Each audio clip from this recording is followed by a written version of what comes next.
Hey guys. This is part 3 of What If Naruto Was in Frozen. Hit like and subscribe if you like this one, and also please check the author in the description. Let's start.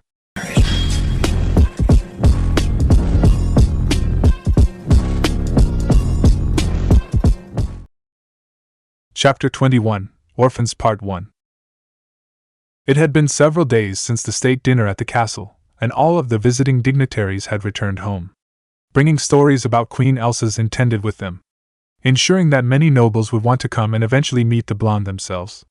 For Arendelle itself, there hadn't been any snow the previous night, so the roads were clear, although there were still large piles of snow on either side of the walkway, giving the children plenty of places to play, which most of them were doing. Although, once the snow did thaw, the town was ready to begin planting this year's crops, which would, hopefully, be next week. But until then the children were all making sure to spend their time playing. Except for 2 little girls, who were more interested in spending time with their friend. "We're so high up," Ingrid said as she sat on Naruto's shoulder, using her hand to shade her eyes as she looked around the town. "You're really tall, Naruto," Heda said from the ninja's other shoulder. "I'm not that tall," the lone male chuckled. "Kristoff is taller than me." "Yeah, but Kristoff is a giant that was raised in the woods," Ingrid claimed. "At least that's what Mr. Hansen says at the orphanage." "And how does he know about Kristoff?" Naruto asked curiously.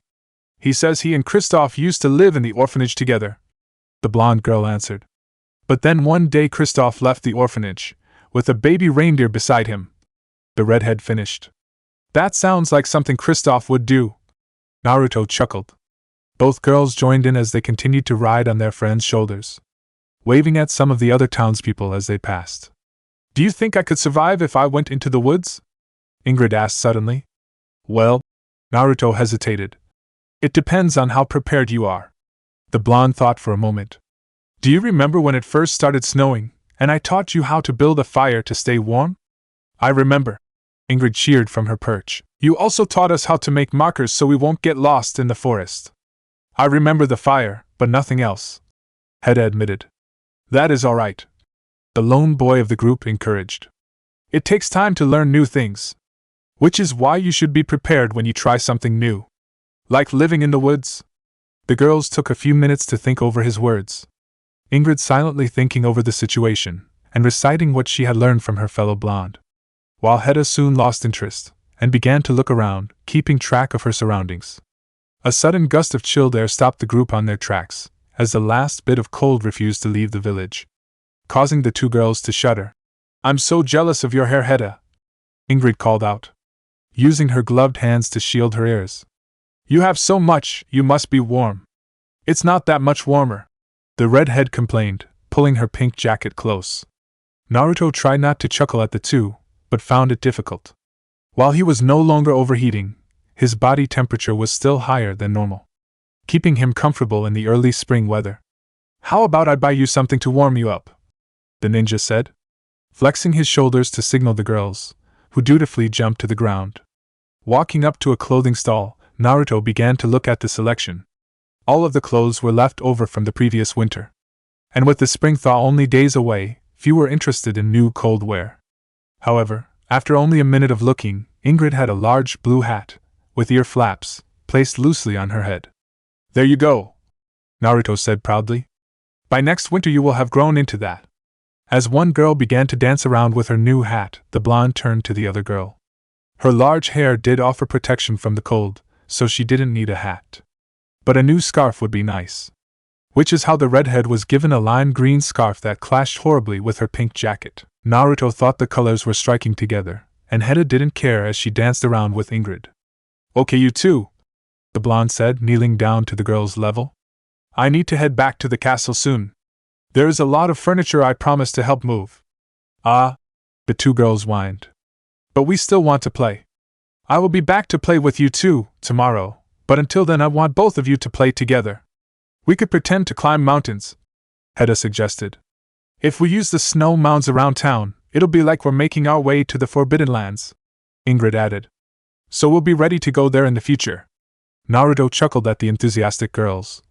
"That is what I meant about being prepared. I could have saved myself a lot of trouble when I was younger if I had been more prepared." Then we'll get ready now, so we can be famous explorers later, the redhead announced. As Hedda the Mighty and Ingrid the Wise. And I will be there to cheer you on, Naruto said, patting the young girls on their heads. The trio laughed, happy in their knowledge that they will be friends forever. Eventually the displaced ninja stood up and said his goodbyes, as he turned back to the castle. However, before he could leave, Ingrid gasped at remembering something, and ran up to grab his sleeve. Are you still coming to the school pageant next week? The little girl asked. Of course I will be there, Naruto answered. Elsa and Anna are also excited to see the show. With that final question answered, the two girls cheered and ran off to go play, while the ninja disappeared over the rooftops, quickly making his way back to the castle. Hedda and Ingrid rushed off down the road, into a nearby alleyway that had a snow pile that went all the way to the roof of a house. A minute later, Ingrid had found some discarded twine, and created a make-believe tether for the two girls to climb their mountain, where they imagined harsh storms and the freezing cold opposed their ascent. I, Hedda the Mighty, have climbed this mountain and conquered the Forbidden Land, the redhead called from her vantage point. Ingrid smiled next to her, as both girls raised their hands to cheer, happy with how their game of make-believe was going. I find it hard to believe that you could conquer the Forbidden Land, when you don't even know where it is, a new voice called out. An older girl with black hair called from the bottom of the snow mound. Maybe you should be called Hedda the Mini instead. As if you know anything about the Forbidden Land, Sarah, Hedda challenged back to the girl. I know plenty about the Forbidden Land, the dark-haired girl responded with a quiver. Don't I, Arn?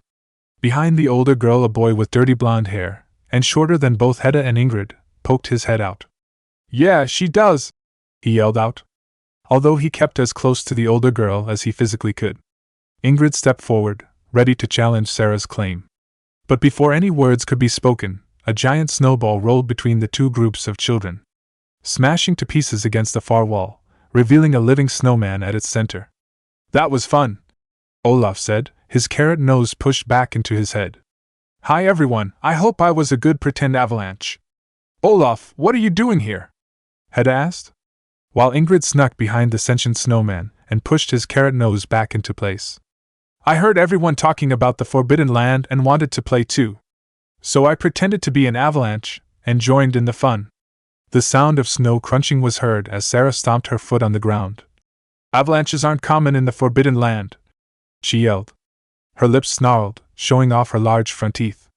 Avalanches happen all the time in the mountains, Ingrid countered. Which is where the Forbidden Land is. Wouldn't it be called the Forbidden Mountain if that were true? Sarah countered, marching forward to tower over the other two girls. But there are already several Forbidden Mountains. A new voice broke over the argument. Kristoff now stood at the end of the alley. Sven, hitched to the ice sled, was visible behind him. As I was passing by, I heard an interesting conversation, so I stopped by to join in, the blond man said with a stern look. So what's this about a Forbidden Land? It's nothing, Sarah answered, turning her back to the ice harvester. Come on, Arn, we're leaving. We are? The younger boy questioned, but didn't get to say anything else as he ran to keep up with the near-running older girl. When the duo was finally out of sight, Kristoff's face softened. It honestly sounded like a fight was about to break out. He muttered to himself before turning to the two remaining girls and Snowman. I hope everyone is alright, but what's the story with those two? Sarah and Arn live at the orphanage with us, Hedda admitted. Sarah's older and bigger than most of us, she's mean, Ingrid added. I understand, Kristoff said, shaking his head. There was a kid named Gustav who lived at the orphanage with me. He was always picking on me because I was shorter than him. But you're so big and tall, Hedda yelled, craning her neck to look up at the blond man. I don't think anyone would mess with you. Gustav was several years older than me, Kristoff answered. And I only got this big and strong from living in the wilderness for so long. In fact, let me tell you a story. The ice harvester knelt down to the girl's level. Meanwhile, Sven made a groaning noise before he too sat on the cold ground, the ice cart still attached to him, while Olaf sat beside the girls. Kristoff took a few seconds to collect his memories, before he began his tale. Back when I was a kid, I used to sneak out of the orphanage at night to go see the ice harvesters at the lake. They were my friends, and were always happy to see me. One of them even gave me a lute to play. He said if I got good enough I could play for them while they worked. The blonde stopped talking for a minute as he looked towards his sled. The head of his precious loot was visible among the rest of his bags.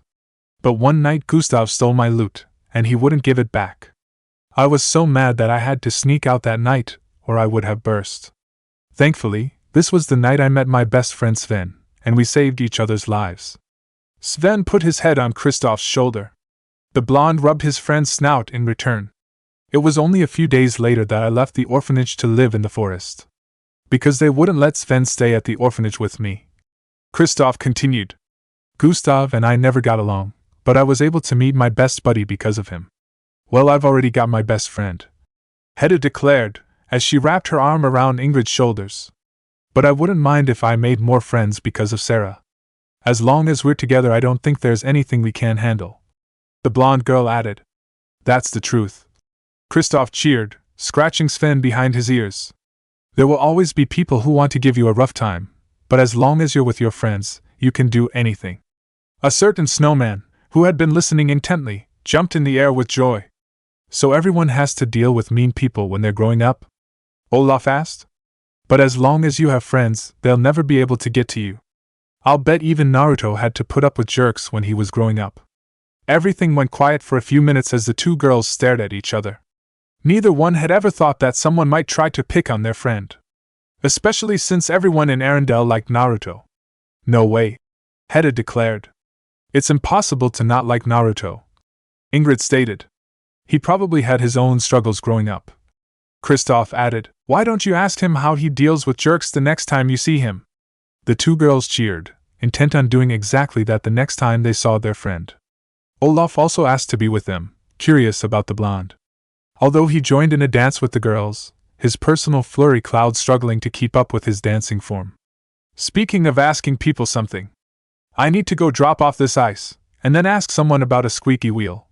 Kristoff gestured towards the ice cart still attached to Sven. I'm going to head out, but I want you two back at the orphanage before nightfall. It still gets cold after dark, and Olaf needs to be back at the castle as well. A round of agreements were heard as the ice harvester turned and headed down the street, walking beside Sven. Unaware that by the next morning, Ingrid and Hedda had run away from the orphanage. Chapter 22, Orphans Part 2. Why would Hedda and Ingrid run away? Anna asked, hoping that anyone might have an answer. I don't know. They looked so happy when they came home last night, Mr. Hansen, the orphanage director, said. He was a tall and plump man several years older than Anna. With brown hair, dark eyes, and a big bushy mustache that all the children liked to make fun. Which the gentleman didn't worry about, going so far as to keep his facial hair to entertain his wards. And it kept his lips warm. When I went to wake them up this morning, they and their knapsacks were gone. There's also a few loaves of bread missing too. This is so strange, Elsa said, holding her chin in thought. Those two wouldn't run away for no reason. Anna, Elsa, and Olaf were discussing what might have happened to cause Ingrid and Hedda to run away from the orphanage in the middle of the night. While Naruto and Kristoff were looking for clues about where the girls might have gone. A few minutes later, the displaced ninja landed next to the group, kicking up some of the snow that still covered the ground. There is no sign of either of them, the blonde said hurriedly, continuing to look around erratically in the hopes of finding them. Their tracks must have been covered by the snow during the night. And we still haven't found a reason why they would run away, Elsa solemnly added. We should go meet up with Kristoff, Anna suggested. He and Sven might have found something. With no other leads, the group began to head back through the town, never noticing the pair of shadowy figures listening to their conversation, nor when those figures ran to a nearby sled. Any luck? Anna questioned her boyfriend as the group neared him. Nothing, the ice harvester admitted. They must have left late at night or super early in the morning, because their tracks are gone. We'll have to expand our search then. Elsa sighed out with worry. Anna, go with Kristoff and look around the forest. They might be camping nearby. Naruto, Olaf, and I will keep searching in town. I will go deeper into the forest, Naruto stated. I taught both of them how to build campfires and trail markers. If they went deeper into the woods, I can follow them. We'll leave that to you then, Elsa responded. Stay safe, everyone. With barely any farewells, the groups split apart, each focusing on their mission. With the only other thing that Elsa even registered was how stiff her shoulders felt due to the stress of worrying about the girls. Break Kristoff was tightly holding Sven's reins as his sled glided past the town entrance. Anna was practically halfway outside the sled, as she kept looking around the ground for any sign of the two girls. "Look!" the princess yelled, pointing to a nearby row of trees. "There are sleigh tracks going into the forest." "I don't know," the ice harvester added. "Those look too new to have been made by the girls last night. They were probably made this morning." "Maybe, but whoever made those tracks isn't following the road," Anna countered. "Perhaps they saw something. It's worth checking out," her boyfriend acknowledged. Without any delay, the group was soon following the tracks deeper into the woods, keeping their eyes open to make sure they were closely following the trail. "I just don't understand," Anna suddenly yelled, breaking the tense silence. "Why would Hedda and Ingrid run away?" "It's probably my fault," Kristoff admitted. "Yesterday I told them about how I used to sneak out of the orphanage when I was younger." The princess, while shocked, was also confused, refusing to believe that her boyfriend would ever encourage anyone to do something like this. "You would never tell the girls to run away. And you also told me you left the orphanage because they wouldn't let you keep Sven." "That was after I snuck out a lot," the ice harvester replied. "I ran into the girls yesterday, while they were being picked on by two other kids. After the other kids left, I told Hedda and Ingrid a story about how I would sneak out at night because a kid named Gustav was picking on me." "And you think they got the idea to run away because of your story?" Anna ventured. "It's what I'm worried about." Slipping her hand into his, the princess smiled at her boyfriend. "We'll find them," she said. "Elsa's right, those two wouldn't run away for no reason. And I don't think your story alone would make them." "Thanks," the blonde responded shyly, feeling calmer from his girlfriend's words. "Kristoff, look!" Anna yelled suddenly. Leaning against a tree was an overturned sled. It had obviously crashed, and whatever was pulling it had snapped its harness and run away. Probably back towards town, judging by the tracks. "Help me move the sled from the tree," Kristoff said, walking up to the crashed vehicle. As the duo began to move the sled, a pair of loud squeaks came from behind it. Hidden between the sled and tree were two children. But neither of them were Ingrid or Hedda. "I know you too," Kristoff said, looking at the black-haired girl with large front teeth, and a younger dirty blonde boy next to her. "You were with Hedda and Ingrid yesterday." "I'm Sarah, and this is Arn," the girl said, trying her best not to look at either the ice harvester or princess, while the boy was desperately trying to not start crying. "What are you two doing here?" Anna asked, worried about even more children being away from the village. The kids were silent for a few seconds, both uncomfortable with the situation. Suddenly, Arn could no longer hold back his tears. "We came to look for Hedda and Ingrid," the young boy wailed. "It's our fault they ran away." "It's my fault they ran away," Sarah clarified, putting her hand on the weeping boy's shoulder. "I got into a fight with them last night, and Ingrid's new hat got torn. When Hedda ran to her, her scarf got caught and ripped down the middle. By now the girl was openly crying as well. It was an accident, I didn't know they were gifts. And when those two started crying, I didn't know what to do. So Arn and I ran back to our rooms. We didn't know they had run away until the next morning." "It's okay, you two," Anna said, trying to comfort the crying children, but finding herself unprepared to do so. "If it really was an accident, I'm sure we can find Hedda and Ingrid, and sort all of this out." "Right, Kristoff." While the redhead had been expecting her boyfriend to agree with her, she was shocked when he didn't. "We should take these two back to town, but with how deep into the woods we've gone it would be better if we kept on searching for the girls. We want to come," Sarah called through a sob. "We want to help find Hedda and Ingrid." "No," Kristoff stated. We can't leave Sarah and Arn here," Anna said. "We're not, there's a place close by where these two can safely stay," the blonde responded, a faint smile breaking through the grim look on his face. Break Sven pulled the sled and its passengers past the tree line and into the Valley of the Living Rock. Drawn by the sound of a sled, and waiting near the entrance, were Kristoff's adopted mother Bulda and Grand Pabby. "Kristoff, my baby," the mother troll yelled, running forward to hug her son.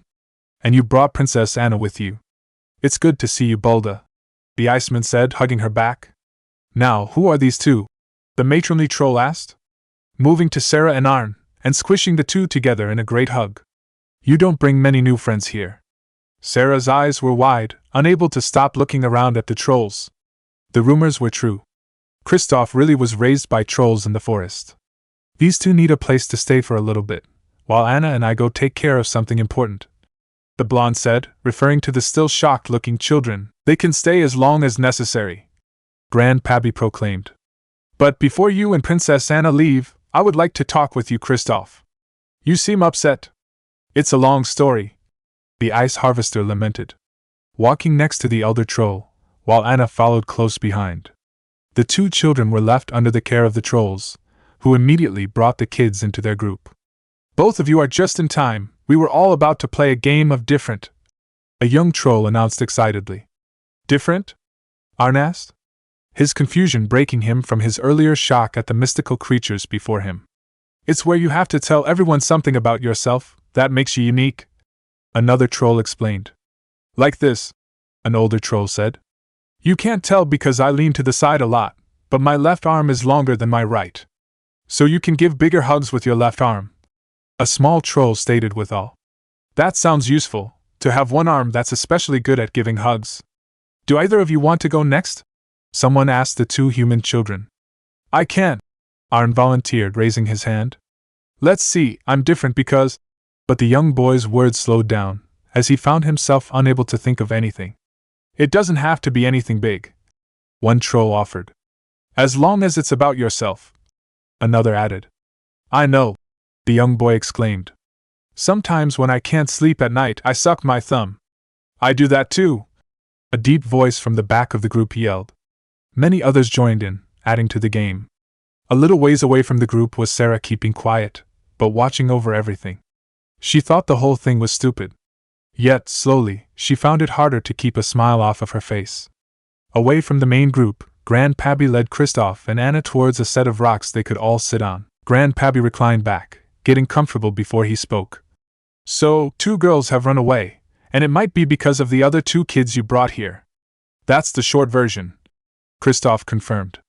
It seems you're holding on to a lot of negative feelings, the elder noted. I wonder why.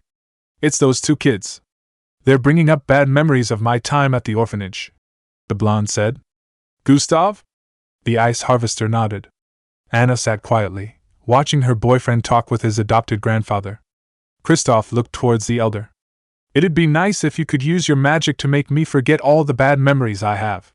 The best spell I know for that would be forgiveness, Pappy said earnestly. It would be easier if you got rid of my memories, the blonde retorted. It might be easier, but to remove the bad memories I would also have to remove the good ones. I have good memories of that orphanage? Kristoff asked sarcastically. Perhaps you don't think of them as good, but they are there.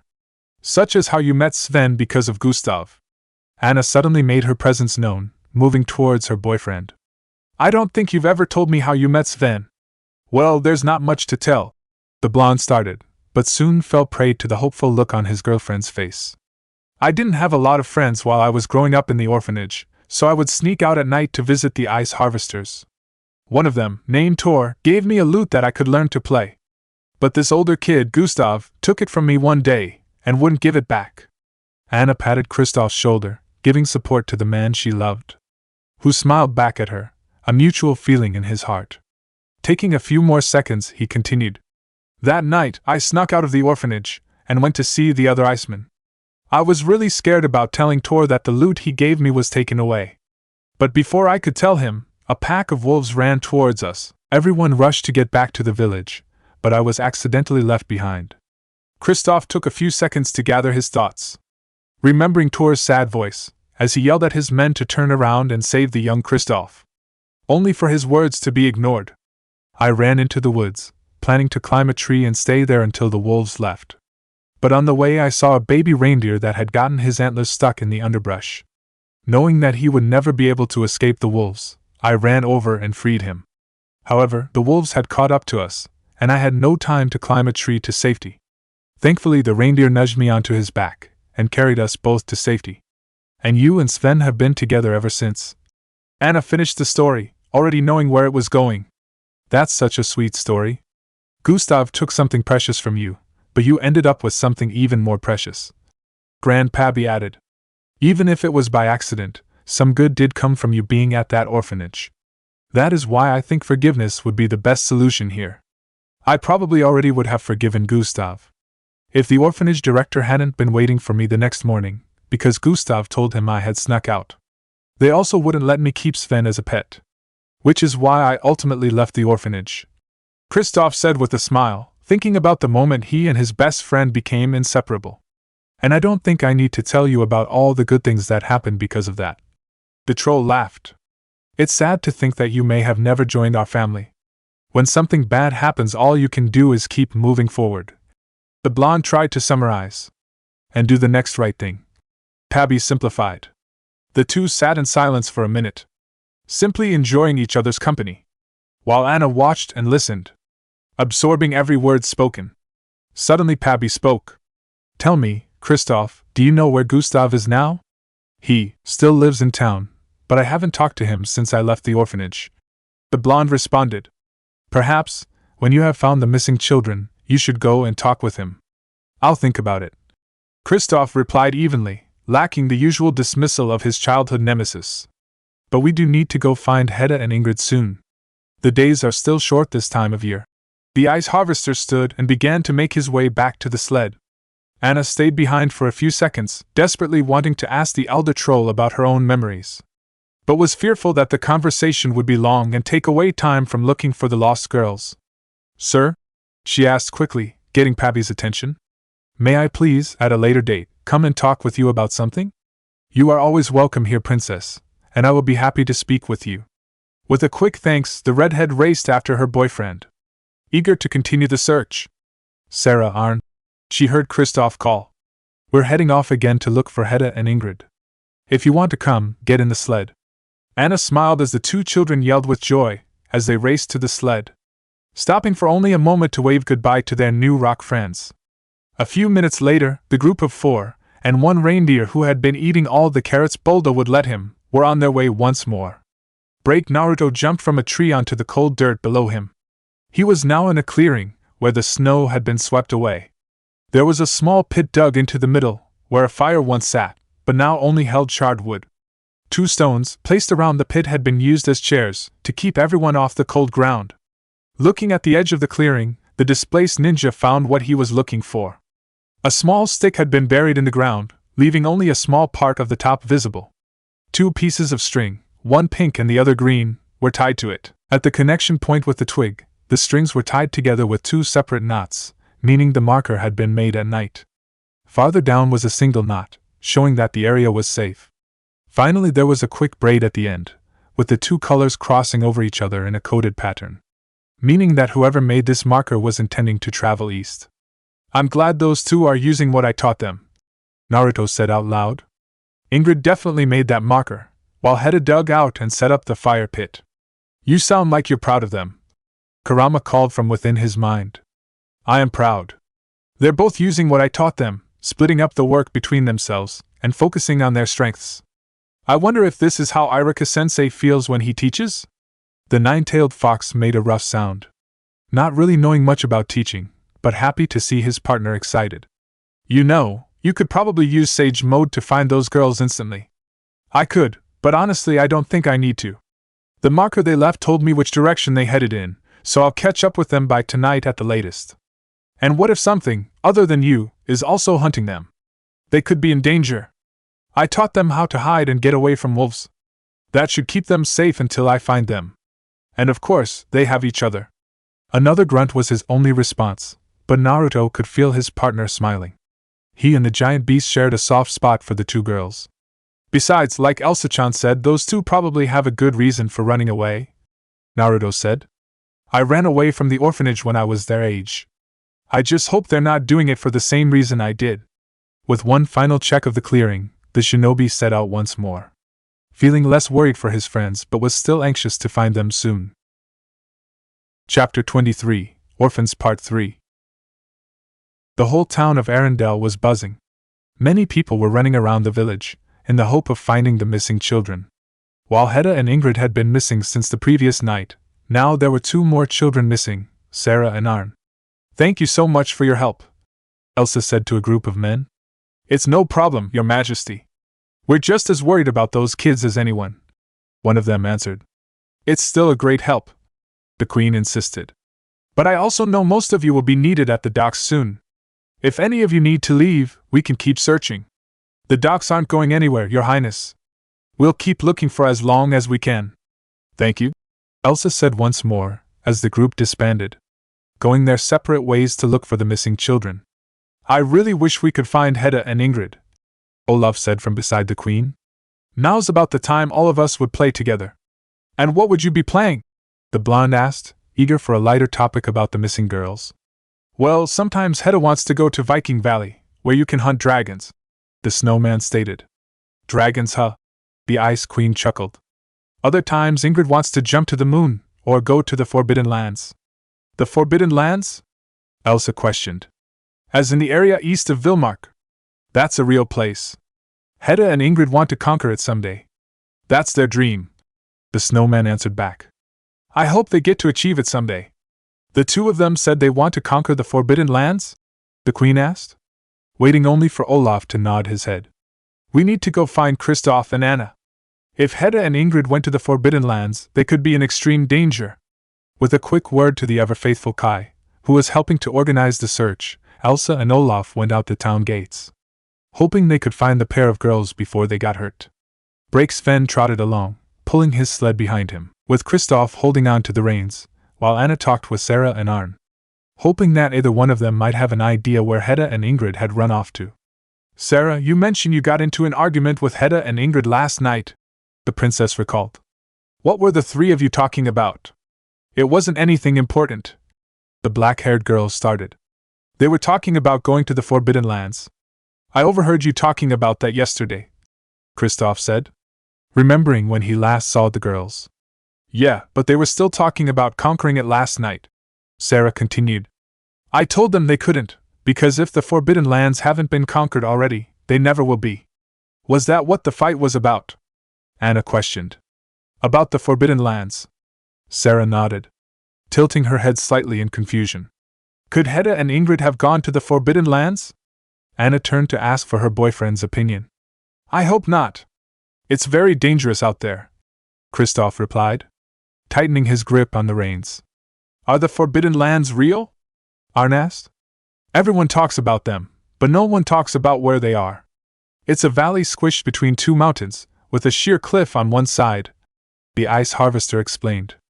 If there's any kind of snow drift, or worse, from the mountains, the valley floods with snow, washing away anything that isn't firmly attached to the ground over the cliff. This makes exploring and mapping the area extremely dangerous, and almost impossible. Which is why it's forbidden. If Hedda and Ingrid don't know about how dangerous it is, maybe they really did go there, Anna said. We can head in that direction, and see if there's any sign of them, the blonde man responded, directing his best friend to turn the sleigh in the direction of the Forbidden Lands.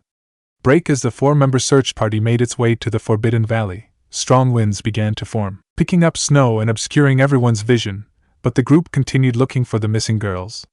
Kristoff, on the right, Anna called out, pointing off in the distance, where two shapes could be seen. With the sled turned, the group was soon at the shapes. A pair of wolves fighting over a pink piece of cloth. Hedda, Sarah yelled out, looking at the familiar jacket. Kristoff lit a torch and ran at the wolves, scaring them off with his wild movements and grabbing the pink jacket. Once he was back at the sled, everyone's fears were confirmed. This is definitely Hedda's, Sarah said. She was wearing it last night. So she was here, Anna added. The wolves tore it up, but there's no blood, the ice harvester noted, able to put his hands through one of the new holes in the fabric. I think she got away from the wolves, but she's now missing her jacket in the cold. We need to find her and Ingrid soon. Suddenly a loud howl sounded over the valley. Are the wolves coming back? Arn asked, grabbing onto Sarah's jacket. No, Kristoff responded, looking around scared. It's something worse. A rumbling came from higher up the mountain, seemingly getting louder the longer it went on. Sven, run! The mountain men yelled, barely making sure that everyone was inside the sled. It's an avalanche, we need to find shelter. The group raced down the valley, no one willing to look back, only listening to the loud rumbling getting louder. We're nearing the cliff, Kristoff shouted. I see an alcove on the right, Anna yelled. With no other choice, Sven pulled as hard as he could, dragging the sled into cover. And with no time to spare, when a loud thump soon followed them, as a wall of snow blocked where they had entered from. At least we're safe now, Kristoff sighed, walking over to the obstructing snow mound. But I don't think we'll be able to dig our way through this snow. The rest of the group looked at the area they had found safety in. It was a large cutout on the side of the mountain, with an open side that emptied onto the cliff they had been trying to avoid. I'm going to try and climb up the mountain side, the blonde woodsman said, pulling some climbing gear from the sled. If I can find an anchor point farther up, I can secure a rope and we can all climb over the snow wall. With a large coil of rope around his arm and an ice axe, Kristoff prepared to climb. But when he struck the wall, a vicious tremor tore through the ground beneath them, forming a gash on the snowy ground beneath them. Everyone against the wall, the blonde yelled with panic. Everyone moved next to the mountain, and as far from the edge as possible, with the iceman even unhooking Sven from the sled. Once the entire group was there, the fissure stopped, leaving a crack in the terrain. The ground's not solid, Kristoff groaned. We should be fine for now, but if we try anything reckless, the whole cliff might collapse. With nothing to do but wait, the group sat in silence for a few minutes, listening for any more cracks to form in the unstable ground. But soon a new sound was heard, crying. It's all my fault, Sarah sniffed, rubbing some tears from her eyes. I'm the reason that Hedda and Ingrid ran away, and I was even wrong about avalanches in the Forbidden Lands. I wish those two were here so I could tell them I'm sorry, even if they won't forgive me. Anna wanted to say something to try and comfort the children, but she was interrupted by Kristoff. Even if those two are angry with you, I don't think they'll hate you. There are times where I'm still angry about how the other kids picked on me when I was young. But sometimes I think about a certain night at the orphanage, and it helps me understand. The blonde man started, making sure that the children were listening. I was sneaking down to the kitchen when I saw a light on in the main office. Once I got closer, I could see the caretaker talking with this kid named Gustav. He was upset because his parents were supposed to visit him that day, but they couldn't. Gustav was so upset that he was actually crying, and kept asking why this was happening to him. Kristoff took a few moments as he let everyone digest his story, while collecting his own thoughts. I later learned that Gustav's parents weren't able to take care of him, so they put him in the orphanage where we could be. His situation was different from mine, but he was also in pain. And he took that pain out on some of the other kids, including me. It's not an excuse for the bad things he did, but I understood him better after that night. The blonde ice harvester turned to look at Sarah, even kneeling down to her level. You can learn from both him and this experience, and do better. Be better. And I'm sure Hedda and Ingrid will forgive you. A comfortable silence washed over the group as Kristoff finished his story, glad that it had gotten the children to think about their actions, while also distracting them from the situation they were in. Kristoff, is that you? A voice questioned from above the group, startling everyone. Farther up the wall that the blonde man had attempted to climb were Hedda and Ingrid, looking down at the group in surprise. Sarah, Arn, and Princess Anna too, Hedda added. We heard Kristoff talking, and came to look, Ingrid said. It's so good to see that both of you are all right, Anna called up. When we found Hedda's jacket, we thought something terrible might have happened. When we heard the wolves, both of us climbed a tree, and I had to ditch my jacket when it got caught on a branch. The redhead responded. The wolves carried it away from our camp. They were probably interested in the crumbs in the pockets. Thankfully, the trees we climbed were away from the avalanche, Ingrid added. A loud snap reminded the lower group that they needed to get off the ice shelf, quickly. Is there anything you two can tie a rope around up there? The blonde man called. There are several strong trees, and Naruto taught us how to tie knots, Ingrid responded. Perfect, Kristoff grinned, tying the end of a rope around his ice axe. Grab my axe when it lands, and wrap the rope around a tree. With a grunt, the ice harvester threw the axe up the cliff, purposefully aiming to the side to avoid the girls, while the rope coil unwound as the tool flew higher. Soon the axe landed, and the girls rushed over to grab it, where it was soon tightly wrapped and knotted around a tree. Everything's secured, Hedda called. Great, the blonde replied, attaching the other end of the rope to Sven's harness, before turning to the other humans with him. We don't have enough rope to wrap around ourselves, so we're going to have to climb up with just the rope. Sven will stay down here and be our anchor. We'll help him get up from the top. Does everybody understand? The explanation had been directed at the two kids, who nodded their heads, but looked unsure. It'll be fine, Anna assured the children. You two will go up first, so if you fall, Kristoff and I can catch you. The cliff has a low enough angle that if you hold tight to the rope, you can walk up the cliff. The two youngsters were relieved to hear that, although their nerves were still very much unsettled, especially when the princess guided Sarah to go up the rope first. Under the redhead's guidance, Sarah was soon holding the rope and walking up the steep cliff, with Anne soon following after her, before Anna started her own climb. Hang tight, buddy, Kristoff said to Sven, patting the reindeer's head. We'll get you up soon.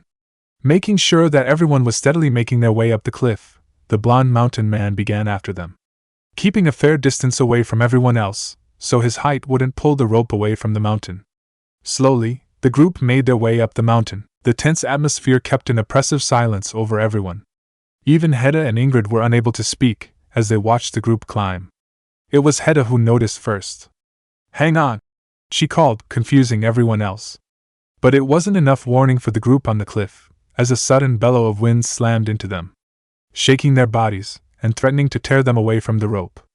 Arn slipped first, sliding down into the more steady form of Anna, whose was quick to plant her feet to take the new weight, while Kristoff's experience kept him stable. Sarah, however, was not so lucky. She might have been able to hold on longer than her friend, but soon lost her grip. Yet instead of slipping down, her small body moved with the vicious gusts and slid sideways on the wall, where she was able to grab a lone, weak branch sticking out from the cliff. Hang on, Sarah, Kristoff yelled over the wind. Luckily, the wind died down quickly, letting the small girl keep hold of her new lifeline, although she could do little more than whimper at her new predicament, especially as she thought she heard the wood crack. Anna, how's Arn? The mountain man asked. I've got him, the princess responded. Continue on, and get him to the top. I'm going to try and walk the rope over to Sarah, but I'll need you and Arn off of it first, Kristoff explained, anxiously watching the dark-haired girl as she clung to the branch. Anna agreed, and tried to get the small boy walking again, although he was practically laying on her at this point. However, it was only when she looked up that the princess noticed that Hedda and Ingrid were missing. A sturdy rope sailed from the top of the cliff, with one end sliding down the wall. Not long enough to reach the bottom, but able to get close to Sarah. And that was enough, as Ingrid, followed by Hedda, began to descend the cliff. What are you two doing? Kristoff called more than asked, but the girls ignored him as they quickly reached the bottom of the rope, a thick knot serving as a good handhold to stop at. With only a nod between the two, Hedda linked her arm with Ingrid's, allowing the blonde to let go of the rope and drop low enough to finally reach Sarah. Grab my hand, Ingrid said, holding her hand to the stranded girl. Hedda, Ingrid, Sarah stuttered out. I'm sorry for all of this, and ruining your new clothes. You don't need to worry about that now, Hedda said. What matters is making sure you're safe. Ingrid continued, keeping her gloved hand within grabbing range. With her whole body shaking, Sarah managed to pull one of her hands away from the branch and grasped Ingrid's. Link your arm with mine, like Hedda and I are doing, the blonde girl instructed with a smile. Once you do that, we can safely get back to the main rope. Sarah did exactly as she was told, feeling a sense of relief as her form was supported by the other girl. With newfound confidence, she let go of the branch, letting the three-girl human chain leisurely swing back to the first rope, where Kristoff, Anna, and Arn were waiting with held breaths. Thankfully, everyone made it back to the main rope. And with the second rope that Ingrid and Hedda had used to reach Sarah, it was now even easier to climb to the top of the cliff. A few minutes later, the whole group finished climbing over the cliff, with Kristoff being the last one up, and the only one not completely tired. Chuckling to himself, the mountain man let everyone else catch their breath, while he looked around the small clearing. A little farther back was a row of trees, one of which Hedda and Ingrid had tied his rope around, while closer to the cliff was a quick snow anchor that the girls had made to secure their own rope. Evidently those two knew what they were doing, and when they grew up, they might actually conquer the Forbidden Lands. Okay everyone, don't rest too long, the ice harvester called. We still need to get Sven up here. However, before anyone could even stand up, a loud cry from the reindeer caused everyone to jump. as a sudden gust of wind blew past them, and a trembling Sven was with them at the top of the cliff, being carried in the arms of an orange-cloaked ninja. "Do not worry, I brought him up," Naruto happily said, while putting the wide-eyed reindeer back on the ground. Kristoff ran over to his fellow blonde, intent on checking on his reindeer friend. "Sorry, Sven," the ninja apologizes. "I did not think you would mind if I carried you up here." "Well, reindeer were never meant to fly," the mountain man said, patting his partner's back. "It's probably best if we avoid you carrying him in the future." "Naruto!" A sudden cry rang out, as Hedda and Ingrid had recovered. Standing up from the ground, the two girls ran to their blonde friend, giving him a big hug, as he knelt down to meet them. "How did you find us?" Hedda asked with a smile. "I followed the markers you two made," the ninja responded. "I am proud of you too. You did everything I taught you, and looked after each other." The two girls blushed under the praise, while also glowing with happiness, eager to tell the blonde of their adventure, but there was something they had to do first. "We're sorry for running away," Ingrid spoke, her voice low. "We didn't think anyone would come looking for us," Hedda added. "We just wanted to show that we could get to the Forbidden Lands on our own." While Naruto was not familiar with the area they were talking about, he understood their feelings, wanting to prove themselves to others. "I understand," he said, gently placing his hands on their heads. "Sometimes it can feel good to run away from people. When I was young, I ran away to a forest. It was peaceful there, but I was lonely. Thankfully, a kind old man kept me company, and I went back to my village." "So we should go back to our village too?" Ingrid tried to summarize. Naruto smiled, pulling the girls into another hug. "Promise me, if either of you ever want to run away again, you will run to me first." "We promise." The girls swore, slightly muffled as they squished themselves into their friend. Several minutes passed, as everyone settled down, each glad that the experience was over. Even Sarah and Arn couldn't stop smiling. Eventually, when the problem of returning to town with so many people was brought up, Naruto was quick to jump back down the cliff, returning with Kristoff's sled that had been abandoned there. With the sled attached to the now calmed Sven, everyone got in, happy to be heading home. Until they reached a new problem. A wide chasm was between the group and the quickest route home. It was impossible for all but Naruto to jump, and it would take some time to go around it, especially as the sun was beginning to set.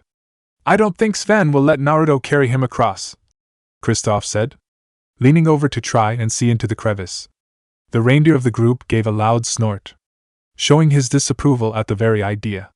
"We might have to if we can't think of something else," Anna said. "Perhaps I can help," a voice called.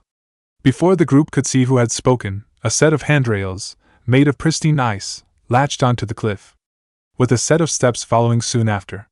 "Queen Elsa!" the children cheered, running to the new ice bridge, only to be greeted by an excitable snowman already crossing towards them. "Hi everybody!" Olaf yelled, running into the group. Across the bridge, Elsa stood beside her horse, smiling that everyone was safe. Break twilight was setting in, as the 4 kids, and 1 snowman, were nestled in the back of the sleigh. Awake, but obviously tired from their day-long adventure, Sven trotted along happily, with all his legs on the ground, as Elsa's horse moved beside him, while Anna leaned on Kristoff's shoulder. Elsa, meanwhile, kept looking at the forest nervously, watching for something that hadn't shown up yet, until they reached a certain point. "Does anyone mind if we take a quick break here?" the queen asked. Kristoff looked unsure, but did pull Sven to a stop. "We're still several minutes from one of the main roads, but we can take some time." "Thank you," Elsa said, dismounting her horse. "Naruto, Anna, could both of you please follow me?" "What about me?" the Iceman called, as his fellow blondes and girlfriend made their way to the tree line. "Someone needs to stay behind and watch the kids," Anna replied. "Sven and I can watch everyone," Olaf exclaimed. Kristoff grimaced, and decided to stay with all the children. Elsa guided the other 2 past a few trees, going deeper into the forest, always moving forward, without saying a word. Suddenly the group found themselves in a clearing. Everyone stood still, shocked by what they saw. Naruto silently noted the signs that Hedda and Ingrid had been in this clearing before. But there was something else. An ice sculpture of 2 children was at the edge of the clearing. It was crude, with little detail, but from the pose, they were being chased. "Elsa, what is that?" Anna asked. while Naruto moved closer to the ice figure. While I was headed to the Forbidden Lands, I passed through this clearing, the blonde admitted. I thought that Hedda and Ingrid might have stayed here, so I looked for footprints. The queen lowered herself next to the feet of the statue, pointing at them as she continued. I found some here, but there were leaves on them. So I sent a blast of magic to clear them off, but my magic didn't stop. Before I knew what was happening, this statue formed over the footprints. Distress began to show in the blonde's eyes as she looked at her companions. Confusion, mixed with a hint of fear, tore at her. I don't know what happened, but I think my powers are growing. Naruto stepped forward and hugged the woman. With Anna close behind, the trio stood there for a few minutes, letting the heavy feeling pass. With Elsa worrying that she might lose control again. It will be fine. The displaced ninja finally spoke. I do not think this new power is dangerous. Instead, it looks like a memory of what was happening here. The blonde moved behind the sculpture, carefully moving some snow out of the way to reveal a set of wolf paw prints. Hedda and Ingrid made camp here, Naruto explained, moving around the clearing. They were about to set out again, when some wolves began chasing them. The statue is showing them about to climb a tree to get away. Anna gasped. This must have been where Hedda lost her jacket. That would make sense, the ninja said. There are signs of the wolves dragging something off, leaving torn pieces of pink fabric behind. But up in the tree, there is a green string from Hedda's scarf. The queen and princess looked up. Stuck to a branch and hidden by some leaves, was a piece of green string. It seems like those two really learned a lot from you, Anna teased, making Naruto scratch the back of his head. I am just glad that they remembered everything, he muttered, blushing under the praise. Especially when Elsa wrapped her arm around his shoulder and began agreeing with her sister.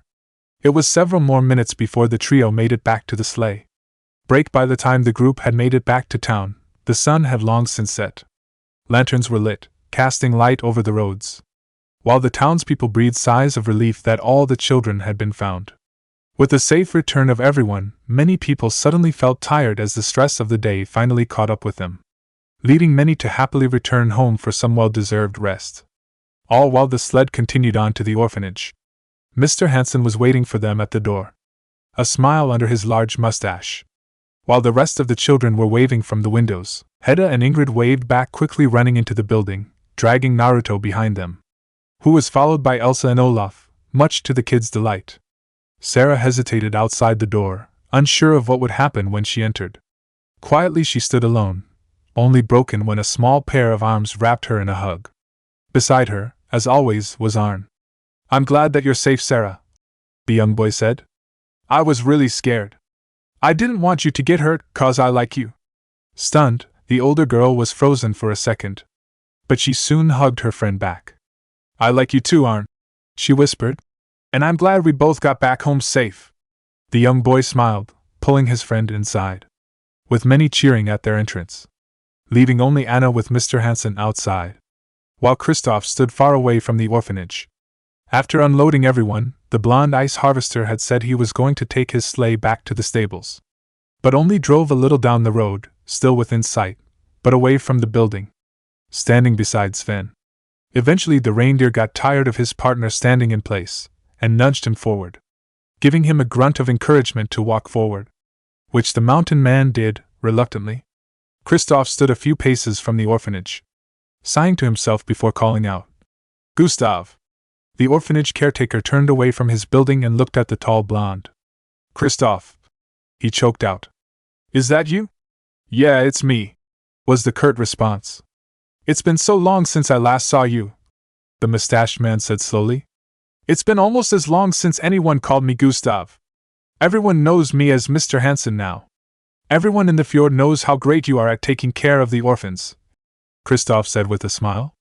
I just didn't want anyone to grow up like I did, the man replied with his own smile.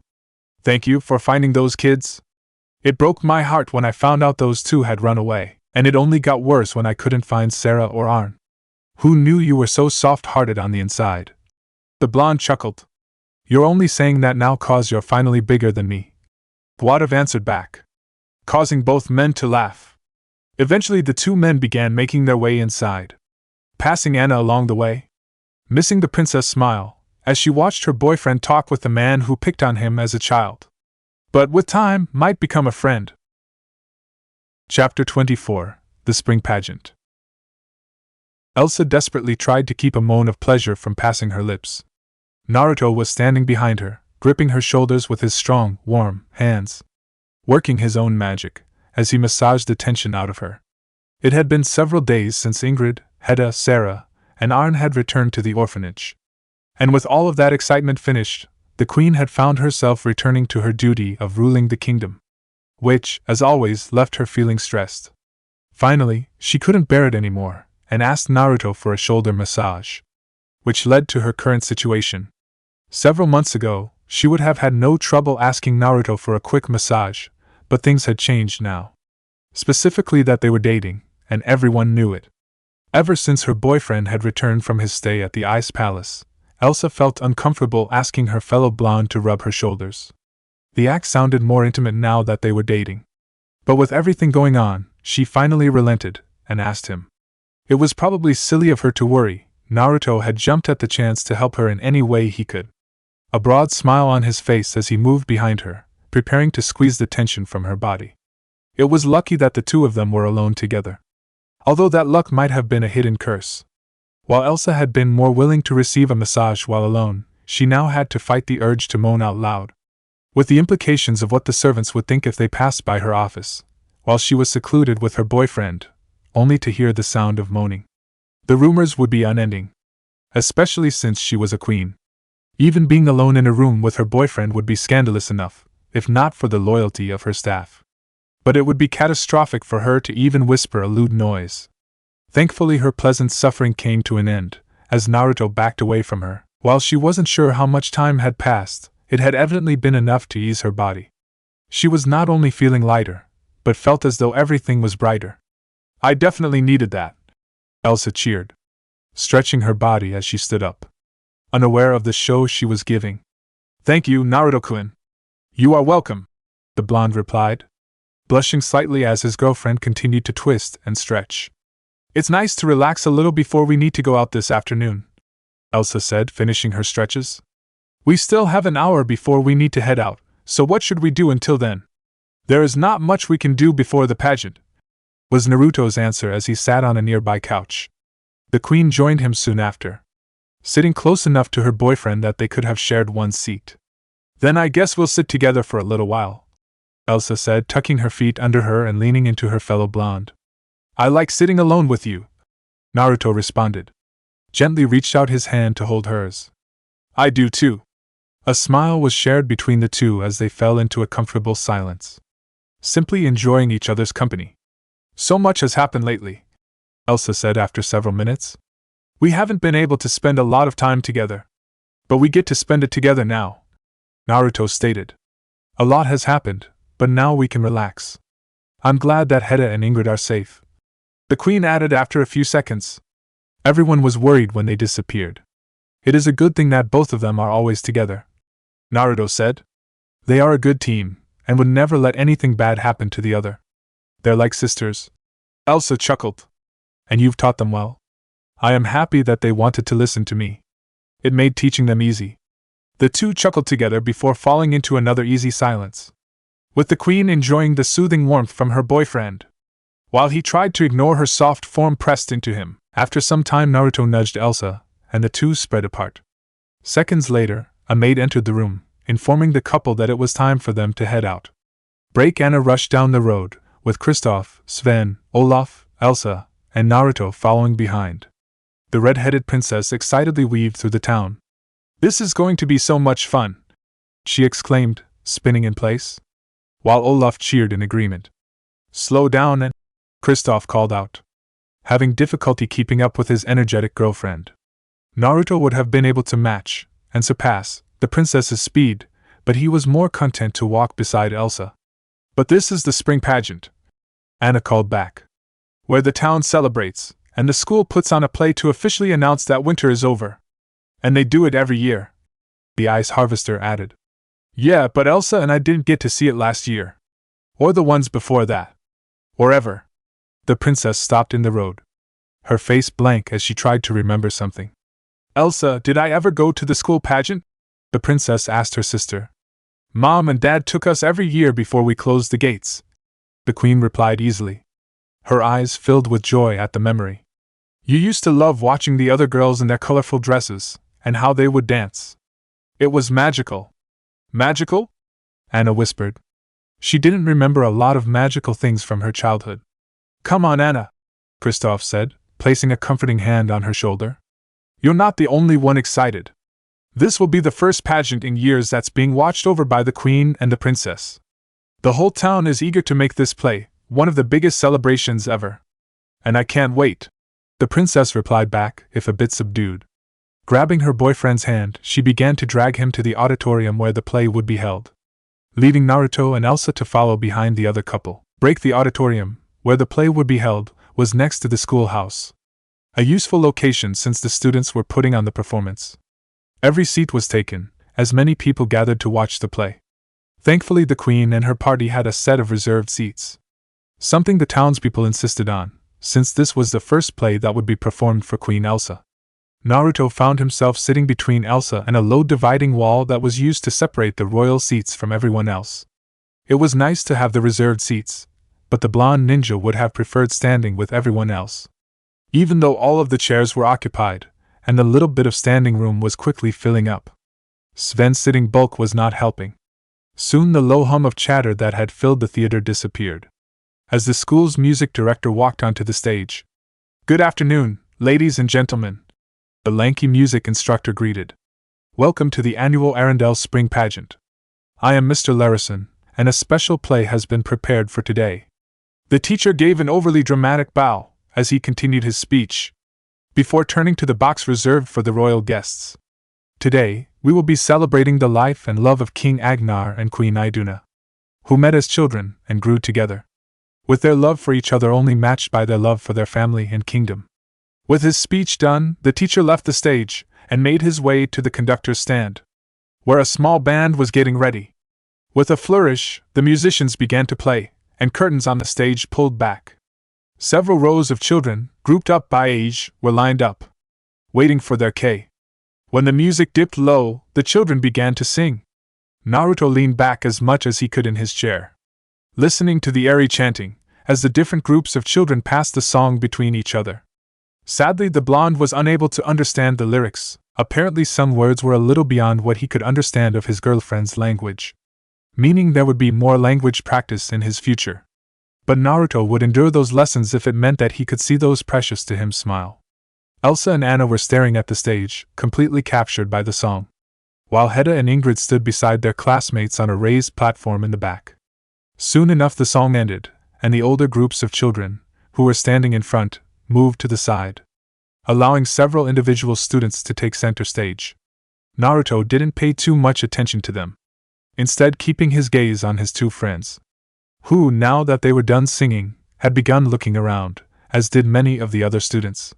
The two girls spotted the displaced ninja, and tried to wave at him without raising their hands.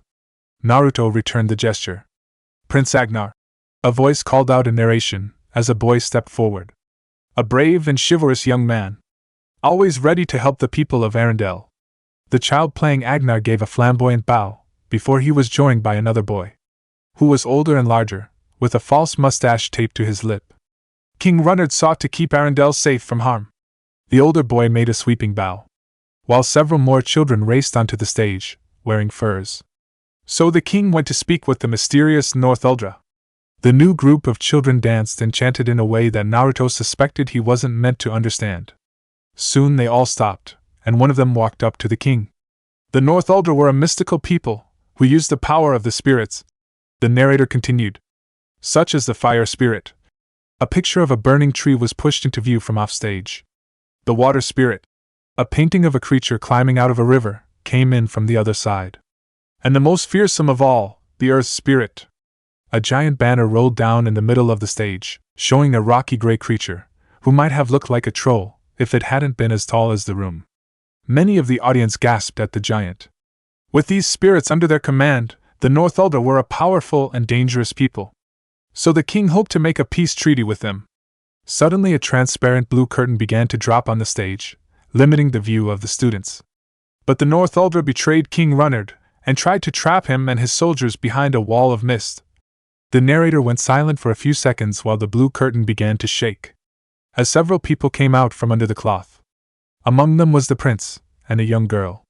No one knows what happened behind the wall of mist, but it was lucky that Prince Agnar returned safely. The narrator continued. Along with him was Iduna, daughter of Greta the Shield Maiden and Tora the Soldier, who had joined the king on his peace mission, but were lost behind the wall of mist. And from then on, Prince Agnar and the young Iduna were inseparable. The theater was filled with applause, giving time for the people on stage to remove the props they had used and get ready for the next scene. Naruto sat quietly, enjoying the parts of the story he could understand, while wondering about certain aspects, especially those Northuldra people he had never heard about, and the elemental spirits they used. The pageant continued for another hour, with many small tales about a young Iduna, who would one day marry a king, and Elsa couldn't look away. The current queen fondly remembered the stories her mother used to tell her and Anna when they were young, especially about a dorky young prince, who grew into a strong and confident king. But these stories were different. They weren't her mother's stories. Instead, this was how the townspeople saw her mother and father. There was no prince stumbling on his feet while trying to give a bouquet of flowers, or a young girl who preferred to read her books in the branches of a tree. Only a young couple who were in love. It was the perfect romance that the town wanted to see. When the play ended, the auditorium erupted into applause, with Anna being the loudest. Elsa joined in, having thoroughly enjoyed the performance. But now, the queen was curious. How did the town see her own relationship? Looking to her side, Elsa looked at her own dorky boyfriend, who was clapping with everyone else, but his attention was on the two girls near the back of the stage, both of whom were grinning widely as they looked at him, and by extension her. The town loved Naruto. With all the times he helped out around the village, to his heroic acts at the old orphanage, and his bright personality, it was easy for anyone to love him. But the town didn't get to see his other side. How he hated to get up in the morning, and would always try to get out of his language lessons. The townspeople didn't get to see that side of him, but she did. She had seen the sides of Naruto that most would ignore, but she had already accepted those parts of him, because they were what made him unique. Chapter 25: A Festive Spring. With the spring pageant finished, the townspeople began exiting the auditorium, eager to go and enjoy the festivities that were now being held in the village. But many families stayed in the building to collect their children who had performed on the stage. One couple that had stayed behind were Naruto and Elsa, who wanted to stay beside her boyfriend. Of course, the queen was surrounded by people wishing her well, while keeping a respectful distance from their ruler. Until two brave girls ran up to the queen and gave a quick, but polite, greeting, and then climbed into Naruto's open arms, eagerly asking him questions about what he thought of the show. Outside of the theater house, Kristoff and Anna stood away from the crowds as they discussed the play. That was so fun, the redhead cheered. And it was so cute getting to see Mom and Dad fall in love. I don't think that's how it actually happened, Kristoff said, leaning over to scratch Sven between the ears. It's rare for people to fall in love without having some problems. Well, you and I have never had problems, the princess countered. What about when we first met? What about it? Kristoff sighed. When you and I went to the North Mountain to save your sister. For most of the journey, all we did was argue. So? Anna questioned, walking closer to her boyfriend. People argue with their loved ones all the time. Elsa and I had an argument yesterday about what dresses we should wear to the festival. But back then you and I weren't. Kristoff trailed off, having learned after nearly a year that his girlfriend could be more stubborn as he was. It also wouldn't be good to remind the spirited girl of her former engagement. You know, Anna started, taking her boyfriend's silence as a victory. For someone who was raised by love experts, sometimes you don't seem to know a lot about love. And what does that mean? The blonde asked. It means you lack experience, was the response. For example, have you ever kissed a girl before me? Of course I have, Kristoff responded defensively, only for Anna to continue her questioning. I mean a human girl. The mountain man kept quiet, as thoughts of Bulda, the troll who raised him, passed through his mind. That's what I thought. Anna smirked as she walked closer to her boyfriend. But the question still remains, what do you know about love? You're what I know about love, he responded with his own smirk. wrapping his arms around the woman's smaller frame and pulling her against his body, leaning down to press his lips against her own waiting pair. The couple continued their passionate kiss for several minutes, lost in their love for each other, until they were interrupted by someone clearing their throat. When they looked up, Elsa was standing alone, looking to the side with a blush on her cheeks. Anna and Kristoff had just enough time to untangle themselves before Naruto came around the corner, with Hedda and Ingrid still on his shoulders. "There you two are!" the blonde happily exclaimed, while the two girls on his shoulders waved. The displaced ninja was quick to notice the blushes on the couple's cheeks, as well as on his own girlfriend's. Deciding it would be best to avoid an embarrassing conversation while Ingrid and Hedda were present, the blonde focused on a different question. "Where is Olaf?" he asked, noticing the snowman was missing, despite Sven still being around. Even though the reindeer was obviously looking away from the still blushing couple. "He ran off with some children who wanted to play," Anna answered, being the first to calm down. "Olaf's a lot of fun to play with," Hedda said from her perch. "But I think Naruto is better." Ingrid nodded from the blonde's other shoulder. "Naruto's the best." If the two girls hadn't been riding on his shoulders, Naruto would have promptly hugged the two girls and patted them on their heads. Instead, he settled for pulling his head back as far as he could to smile at the girls, who smiled back in response. The rest of the group cooed at the sweet scene, with Anna trying to contain a squeal at the sight. Kristoff tried to act tough, but found the moment cute. Elsa only smiled, already used to the young duo idolizing her boyfriend. Smiling back at their friend, the two girls also shared a competitive smile. "When we're older and can act in the play, I'm going to be Naruto," Hedda declared to her friend. "But he and I both have blonde hair, so I have to play him," Ingrid responded. "You would be better at playing Queen Elsa," the redhead argued back. "Girls," Naruto interrupted, trying to figure out what the two young girls were talking about. Elsa, Anna, Kristoff, and even Sven were equally confused. "What are you talking about?" "We're trying to decide who gets to play you in this spring pageant, when we're old enough that we don't have to sing in the back," Hedda answered, while Ingrid gave a confirming nod. "And what makes you think that they will make a play about me?" the shinobi asked. "The plays are always about strong and famous people," Hedda said. "We'll have to do one about you eventually," Ingrid added confidently.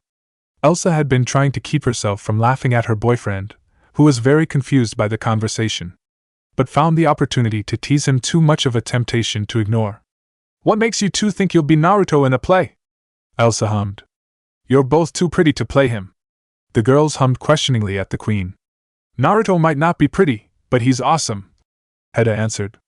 "He's like a brave knight from one of those old stories, fighting dragons and saving princesses," Ingrid continued. The red-headed girl's eyes suddenly went wide at a thought. "Have you ever fought a dragon, Naruto?" the shinobi chuckled. "No, I know a lot of big creatures, but I never fought a dragon." "What kind of creatures?" Ingrid immediately asked, always eager to hear a story. "When I was young, I had to prove myself to a toad that was many times bigger than the trees. He challenged me to ride on his head until sundown." Naruto continued telling the story of how he met Gamabunta, doing his best to explain events with his limited vocabulary, struggling every once in a while to find the correct word. He was secretly glad that he didn't know the words to explain summoning, since he doubted the two girls would leave his side until he summoned a toad for them to play with. And Anna definitely wouldn't have let him leave without verifying his claim, which would be a problem since he had been unable to summon anything since he arrived in this new world. "What's the biggest and strongest monster you ever fought?" Hedda asked, wanting to hear more. Naruto laughed, confusing those around him. "The biggest and strongest animal I fought is not a monster. He is my partner and friend." "Wow!" the girls gasped, focused on the blonde's story. "What kind of animal is he?" "He is a fox with 9 tails," the shinobi said with pride. "He has been with me since I was a baby, but I only got to know him recently." "Can we meet him?" Ingrid questioned, leaning forward on Naruto's shoulder, her eyes wide with wonder. "Maybe someday," he responded, looking up to smile at the girl, before he turned to do the same with Hedda. "I think he would like to meet you as well." "What's his name?" the red-headed girl asked, eager to meet a giant fox. Naruto stood still and closed his eyes, appearing as though he were thinking, while everyone watched in confusion until he opened his eyes. "He is very protective of his name, And he would not like it if I told you. The two girls looked sad at the blonde's words, both hoping to know more about their friend's partner. But, the shinobi interrupted everyone's thoughts. When you meet him yourself, I know he will tell you his name then. I can't wait to meet him. Heda exclaimed. Naruto chuckled at the girls' infectious excitement.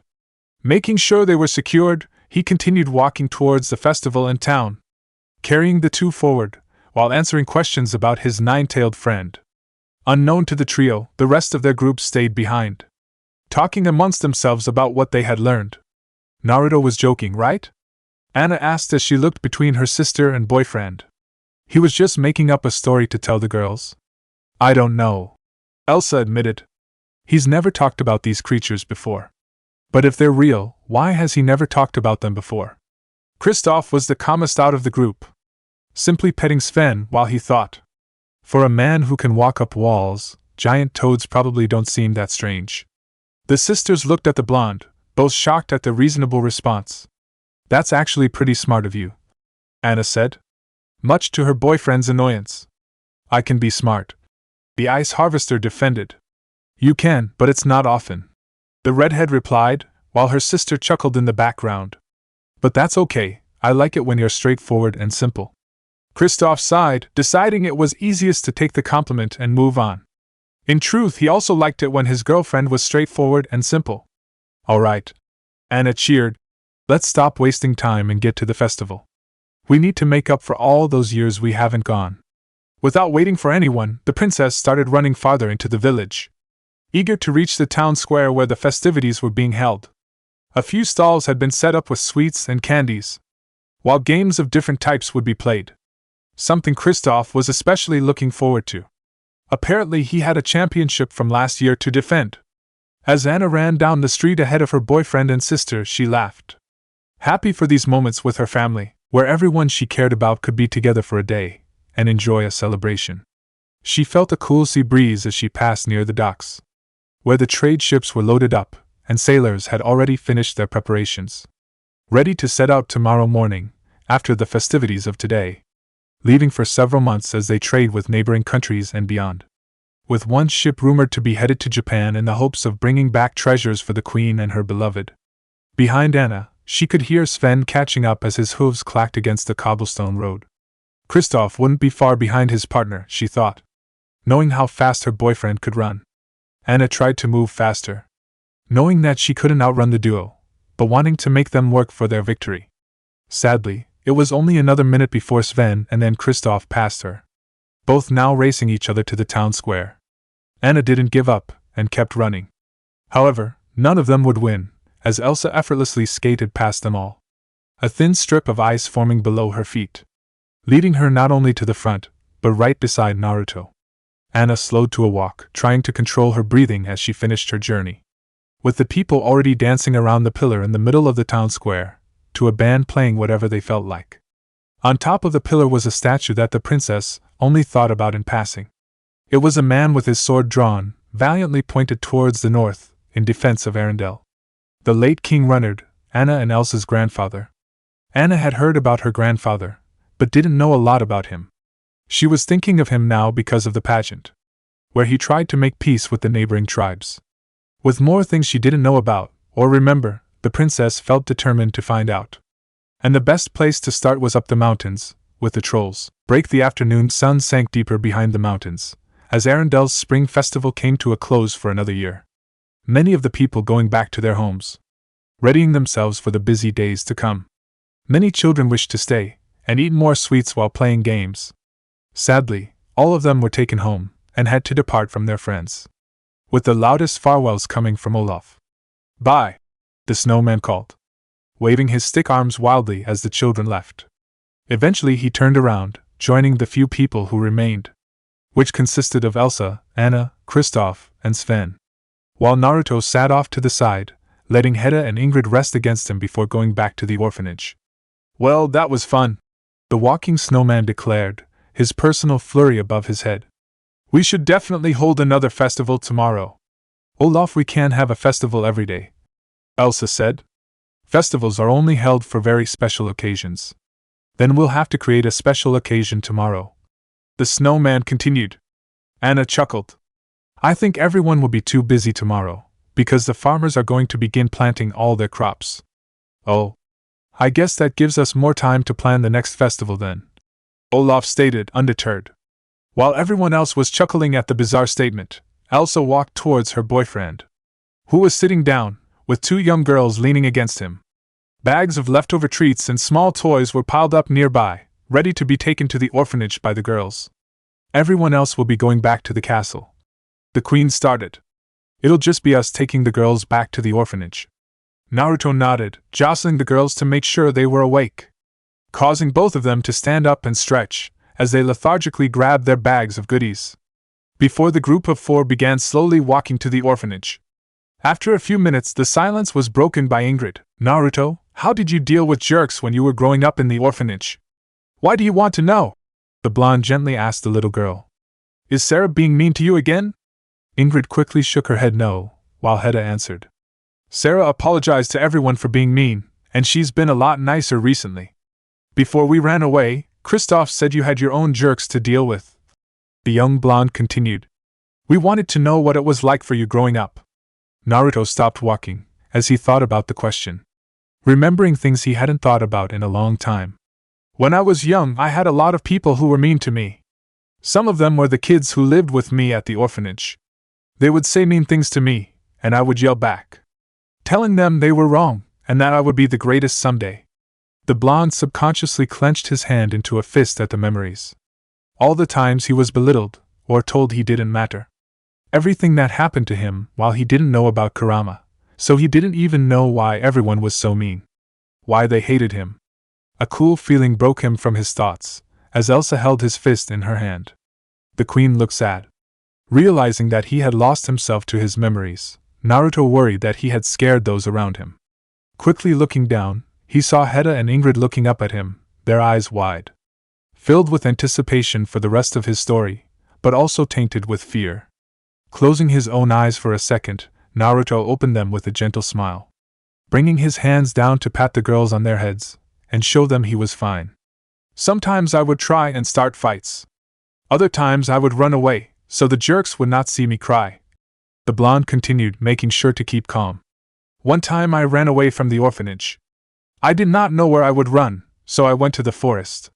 There I met an old man. He told the best stories. He was a great man, the leader of our village, and I wanted to be like him. So I never gave up, kept moving forward, and showed everyone that they were wrong about me. Wow! Hedda and Ingrid gasped in awe, both of them amazed by their friend's resolve. Elsa smiled, but wondered about her boyfriend's story. He made it sound like it wasn't just the kids he had to deal with. She knew that it was still difficult for Naruto to talk in their language, so she never pushed for him to explain things. But now she was even more curious about his past. Naruto continued to smile, knowing that he was still moving forward, even after he came to Arendelle. Are you thinking about trying to go back? Kurama asked inside the blonde's mind. The displaced shinobi looked at the girls around him. His girlfriend and the two girls he had become close friends with. Thinking back to his partner. I don't think I can return now. Chapter 26. Busy, busy, busy. For a month, the kingdom of Arendelle had been busy. The citizens were hard at work, tending to fields and homes, while others had more strenuous jobs. Not a day passed that Elsa didn't spend hours sitting behind her desk, desperately signing papers and handling disputes, all while worrying about what would come later in the spring. Naruto would visit his girlfriend as often as he could, stopping by to bring her a drink, massage her shoulders for a few minutes, or simply talk, trying his best to keep her happy, when he himself wasn't busy. Most of the time the blonde ninja was helping around town, doing any manual labor that was required, and with the farms being planted, there was always a lot to do, which didn't leave him with much free time to read in the library. Anna was less busy. With the need for ice growing every day, Kristoff spent most of his time up in the mountains, leaving the redhead alone with Olaf. However, the princess wasn't idle during the month, choosing to help out where she could, while trying not to cause trouble for anyone. But most of her free time was spent thinking. She would gaze out the open windows, looking at the far mountains where the trolls lived. And while she stared, she would try to remember the past that had been covered up. All the happy memories of her time spent playing with Elsa, before the gates were closed. There was sledding on warm snow-covered days, and skating on frozen ponds under the bright sun. All things Elsa could do with her magic, anytime she wished. But for Anna, there was no magic in her memories, only the smiles she shared with her sister were real. With a sigh, the princess pushed herself away from the windowsill she had been leaning on, too eager to spend any more time thinking. Because, with the month ending, she was going to take everyone up the mountains for a rest. While finally talking with Grandpappy about her missing memories. With a skip and a hop, she was walking down the carpeted hallway, making her way towards her sister's office, where the Queen was on her last stack of papers to sign. "Oh, Elsa," the younger sister sang as she opened the door. With a flourish of her pen, the eldest finished off a request and set it aside. "Hello, Anna, shouldn't you be getting ready for our trip tomorrow?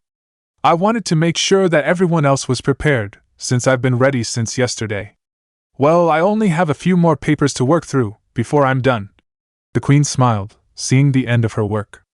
"Have you talked with the others yet?" "I've already talked with Olaf," Anna recounted.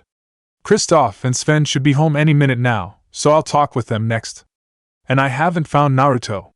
Have you checked the library?" "Why would Naruto be in the library?" "I don't know," Elsa admitted with a sigh.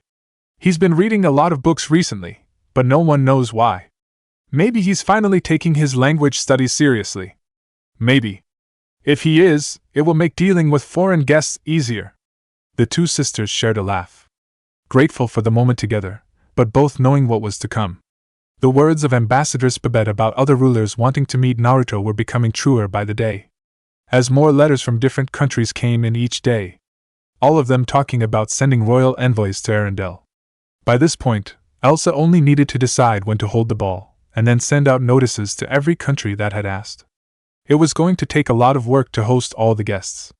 Thankfully, there were still a couple months until the summer season, when the royals would be able to visit.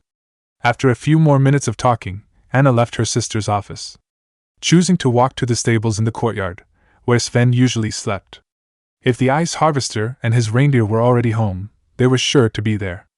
"Hey!" the princess yelled, sticking the upper half of her body through the stable window. "Hey!" Kristoff called, dropping a bundle of wheat on the floor in front of his companion, who gave a grunt in greeting. "Are you ready for tomorrow?" the redhead asked. "Yup," the reindeer-loving man answered. "Sven and I go into the mountains almost every day for work. It'll be nice not having to bring back ice this time. Such is the hard work required of Arendelle's ice master and deliverer," Anna said, watching her boyfriend finish feeding his best friend. The blonde sighed, still not convinced that his title was a real thing, although he had long ago given up arguing against his girlfriend. "Without asking, I know you're ready," Anna smiled. "Of course. And now you're going around checking on everyone else who is going on the trip tomorrow," Kristoff continued. "Right. You've probably already seen your sister. I just came from her office. I'm surprised Olaf isn't helping you find everyone. I checked with him first, and then he went into town to enjoy his new personal flurry." With a loud grunt, Kristoff heaved Sven's harness onto a bench, where it could be easily cleaned. "Which means the only one you might not have talked to yet is Naruto." "I can't find him," the princess admitted, leaning against the doorframe of the stable. "Elsa said to try looking in the library." "Why would Naruto be in the library? And that question is why the library is the one place I haven't looked yet." "So you're headed there next?" Kristoff stated, leaning down to pick up a brush from the floor, while his girlfriend moved closer to him. "Maybe in a little bit," she sang, as a devious smile graced her lips. "Why, what do you need to do before then?" The ice harvester's question was silenced as a pair of soft lips pushed into his own, preventing any more words from being spoken, as soft moans filled the stable. Sven looked away from the couple, trying to give them some privacy by moving to the other end of the building, where Kristoff had left a bundle of carrots unattended. Break later, when Anna had finished with her boyfriend, the princess arrived outside the library, a room she had spent years of her childhood in, reading the many books inside a castle that had closed its doors to the outside world. But now that the doors had been reopened, the redhead had only gone in a few times, haunted by the memories of what had happened inside, preferring instead to spend her time out in the village with her family and friends. She had even found a bookstore that had a more current collection of literature.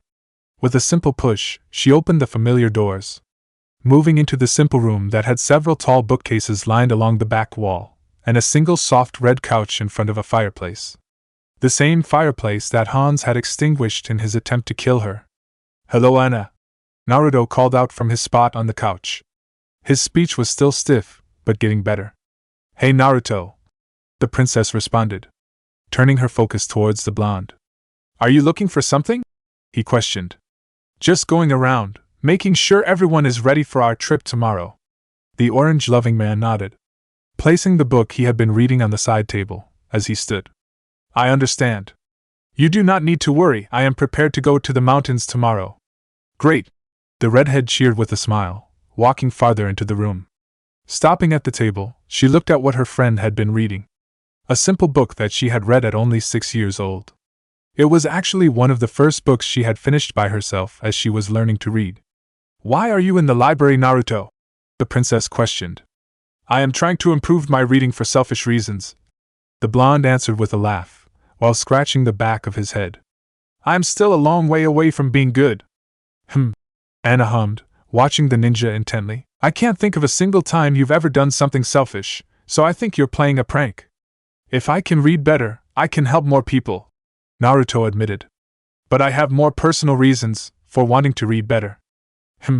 The princess feigned belief, moving across the room to one of the large bookcases. "When I was young, and learning to read, Mother always made sure there were plenty of books that I could reach." Leaning forward, she pointed towards the bottom 2 shelves, where many simple books were lined up, ready for little hands to grab and read them. "These were the first books I could read by myself," Anna proudly stated. "Before that, Elsa would read them to me." Naruto listened intently, more fascinated by the story than the actual books, but gained an interest at the mention of his girlfriend. Perhaps reading them would give them a closer relationship. Anna gave a smug smile to the ninja. "Tell me when you're done reading these," she ordered. "I remember them all, so I can quiz you and see how well you did." "Understood," Naruto declared. "I will be sure to read these carefully." For the rest of the afternoon, Anna spent her time reading in the library, simply browsing through some of the books she had grown up reading, revisiting the worlds and characters that carried her through childhood. It had been a busy month, and it was nice to relax before their next adventure. Chapter 27, Remembrance. Olaf twirled into the courtyard. His 3 major sections separated for a second, as he danced towards the center, where the sleigh, currently using wheels, was already attached to Sven. "Hello, everybody!" the snowman yelled. "I hope you're all ready for a fun-filled day?" "Yes!" Anna screamed. "I am so ready for this." "We're all excited," Kristoff added, tightening a strap that held some picnic baskets in place. "A full day of rest and relaxation, with lunch at the Valley of Living Rock." "Oh," the living snowman cooed. "It'll be so nice to see the love experts again." As the sentient frost mound bounced around, his personal flurry struggled to keep up with his erratic movements, resulting in a thin trail of snow following him. "It looks like everyone else is ready," Elsa's regal voice called out, walking into the courtyard with Naruto by her side. "You're the last to arrive," Anna said, moving towards the duo. The queen still wore a thick dress. The pleasant breeze of spring would turn chilly up in the mountains, while Naruto carried his orange jacket in his arms. With his temperature now only a little above normal, he rarely wore his protective jacket that Elsa had commissioned for him. But he still kept it around, and was bringing it with them up the mountain. Which was probably smart, but Anna was more interested in if he brought something else. "Did you bring any books with you?" The blonde shook his head. "I did not want to risk damaging any of them, so I left a clone to read. If something happens, the clone can let me know." "That is such a handy ability," the princess groaned, while her sister and boyfriend nodded in agreement. "It would make harvesting ice so much easier," Kristoff added. "It is useful, but I found out that I cannot use them to read more than 1 book at a time," Naruto admitted. "When I tried, I got confused about a mermaid climbing a beanstalk. Maybe when I am better at reading, I can use more clones to speed it up." "You could at least understand the words." Kurama's deep voice sounded, unheard by everyone except his blonde partner, who gave a quick apology. "All right," Kristoff called, getting everyone's attention. "Let's get going up the mountain before it gets any later. I want to get to the valley by lunchtime." All agreed and moved to the sleigh, with the ice harvester sliding into the driver's seat, as Anna sat next to him. In the back seat, Naruto held Elsa close. At the front, Sven grunted once, as Olaf's cold body clambered over his harness, taking a spot on the reindeer's back, and leaving a trail of snow from his personal flurry. "Let's go," Kristoff yelled, as Sven began marching forward, taking everyone away to the mountains, for a day of rest and discovery. Break hours later, the group rode swiftly up the mountain, having abandoned the roads, to make their way to the secretive Troll Valley. Thankfully, the mid-spring sun had melted enough of the snow that it was easy to make progress with only the sleigh's wheels. With the sun a little below its peak, the group passed the unique stack of stones that marked the valley's entrance, opening into the moss-covered amphitheater of the troll's home. With the ancient stone circle in the center, where Naruto had appeared almost a year ago. Kristoff's home. A yell rang out, followed by a great cheer. All at once the trolls ushered everyone into their crowd, with many of them jumping onto Kristoff as they usually did.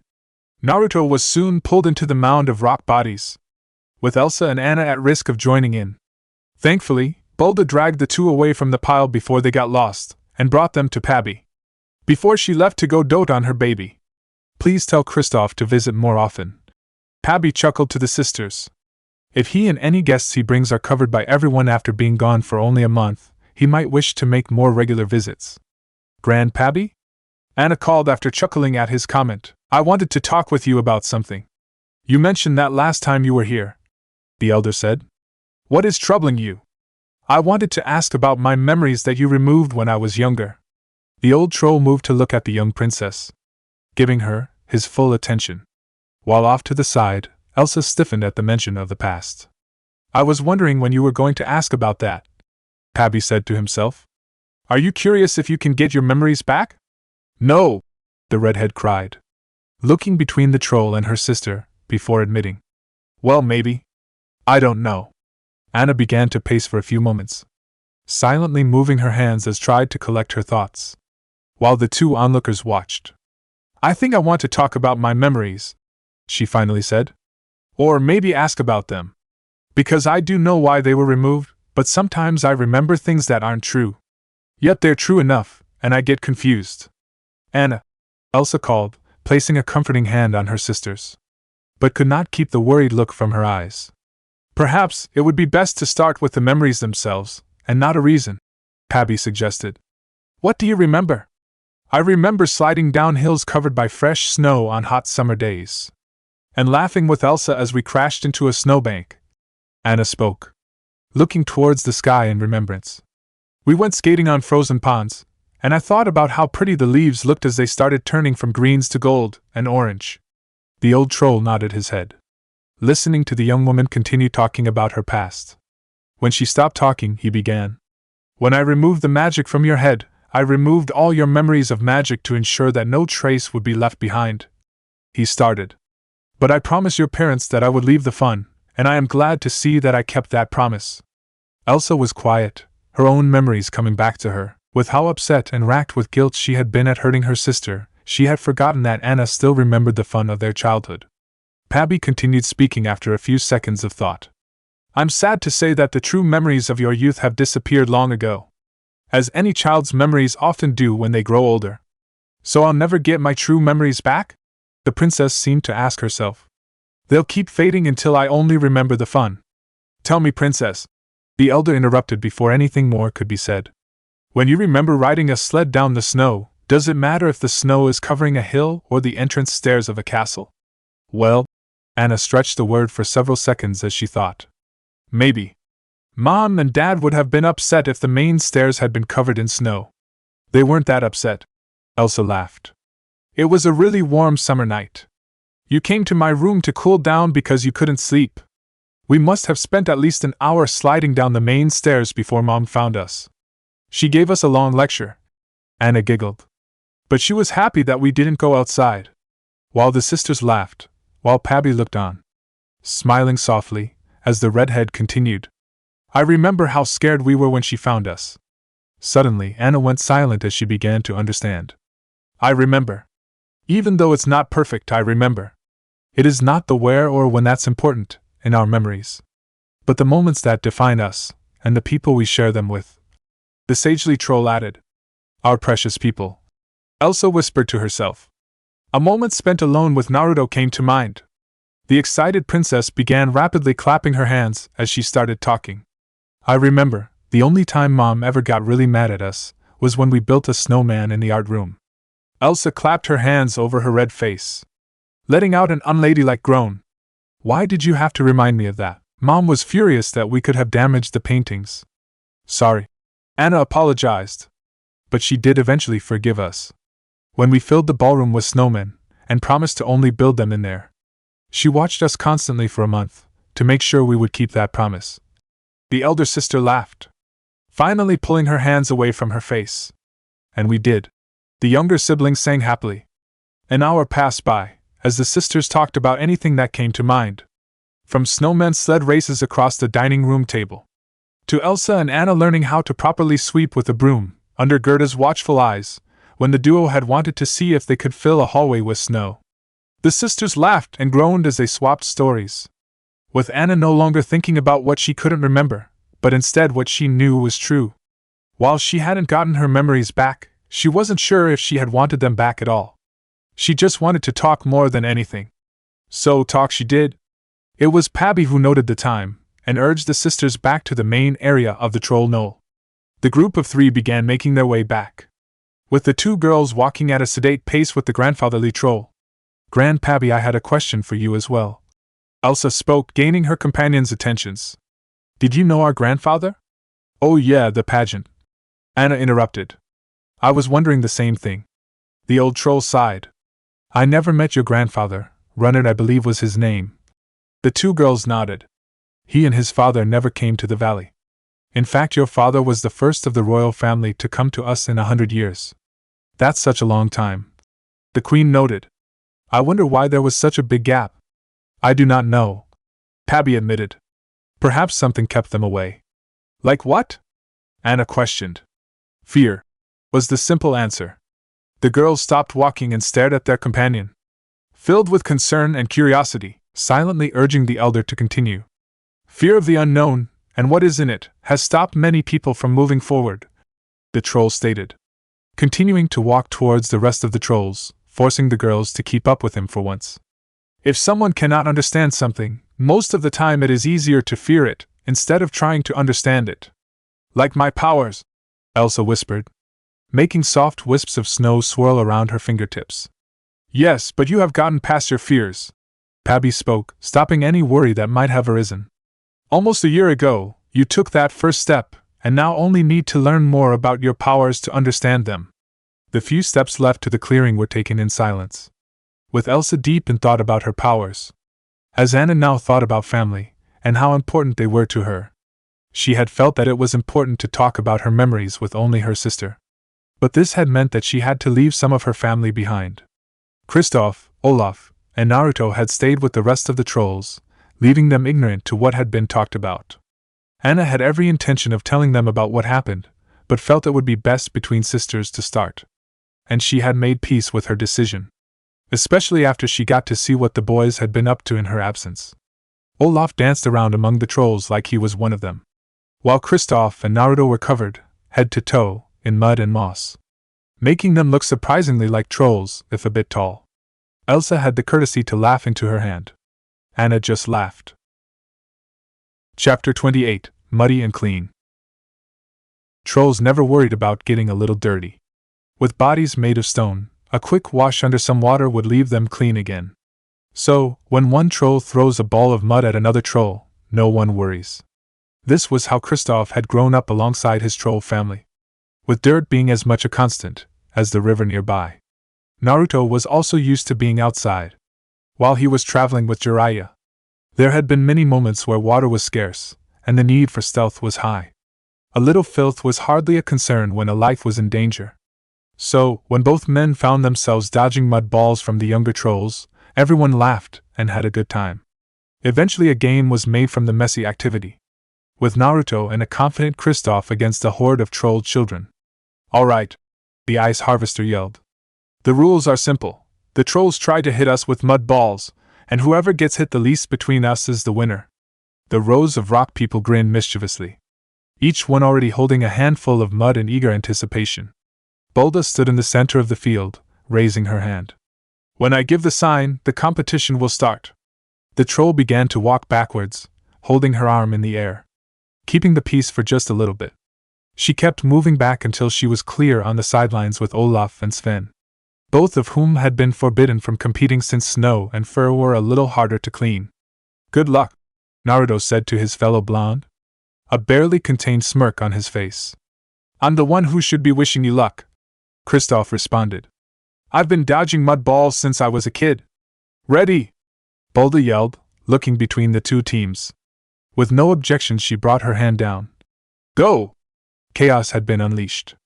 At first the trolls focused on both Naruto and Kristoff equally, testing the two men. The troll raised blonde had been struck in the leg by some flying muck, but the rest of him remained clean, as he weaved through the thrown projectiles. Meanwhile, the displaced ninja was still clean. Not a speck of dirt on him, as he easily evaded the onslaught, shifting his body to allow the attacks to fly past him. The messy assault lasted for another 10 minutes. At first, Kristoff stayed mostly clean, but he began to slow with time.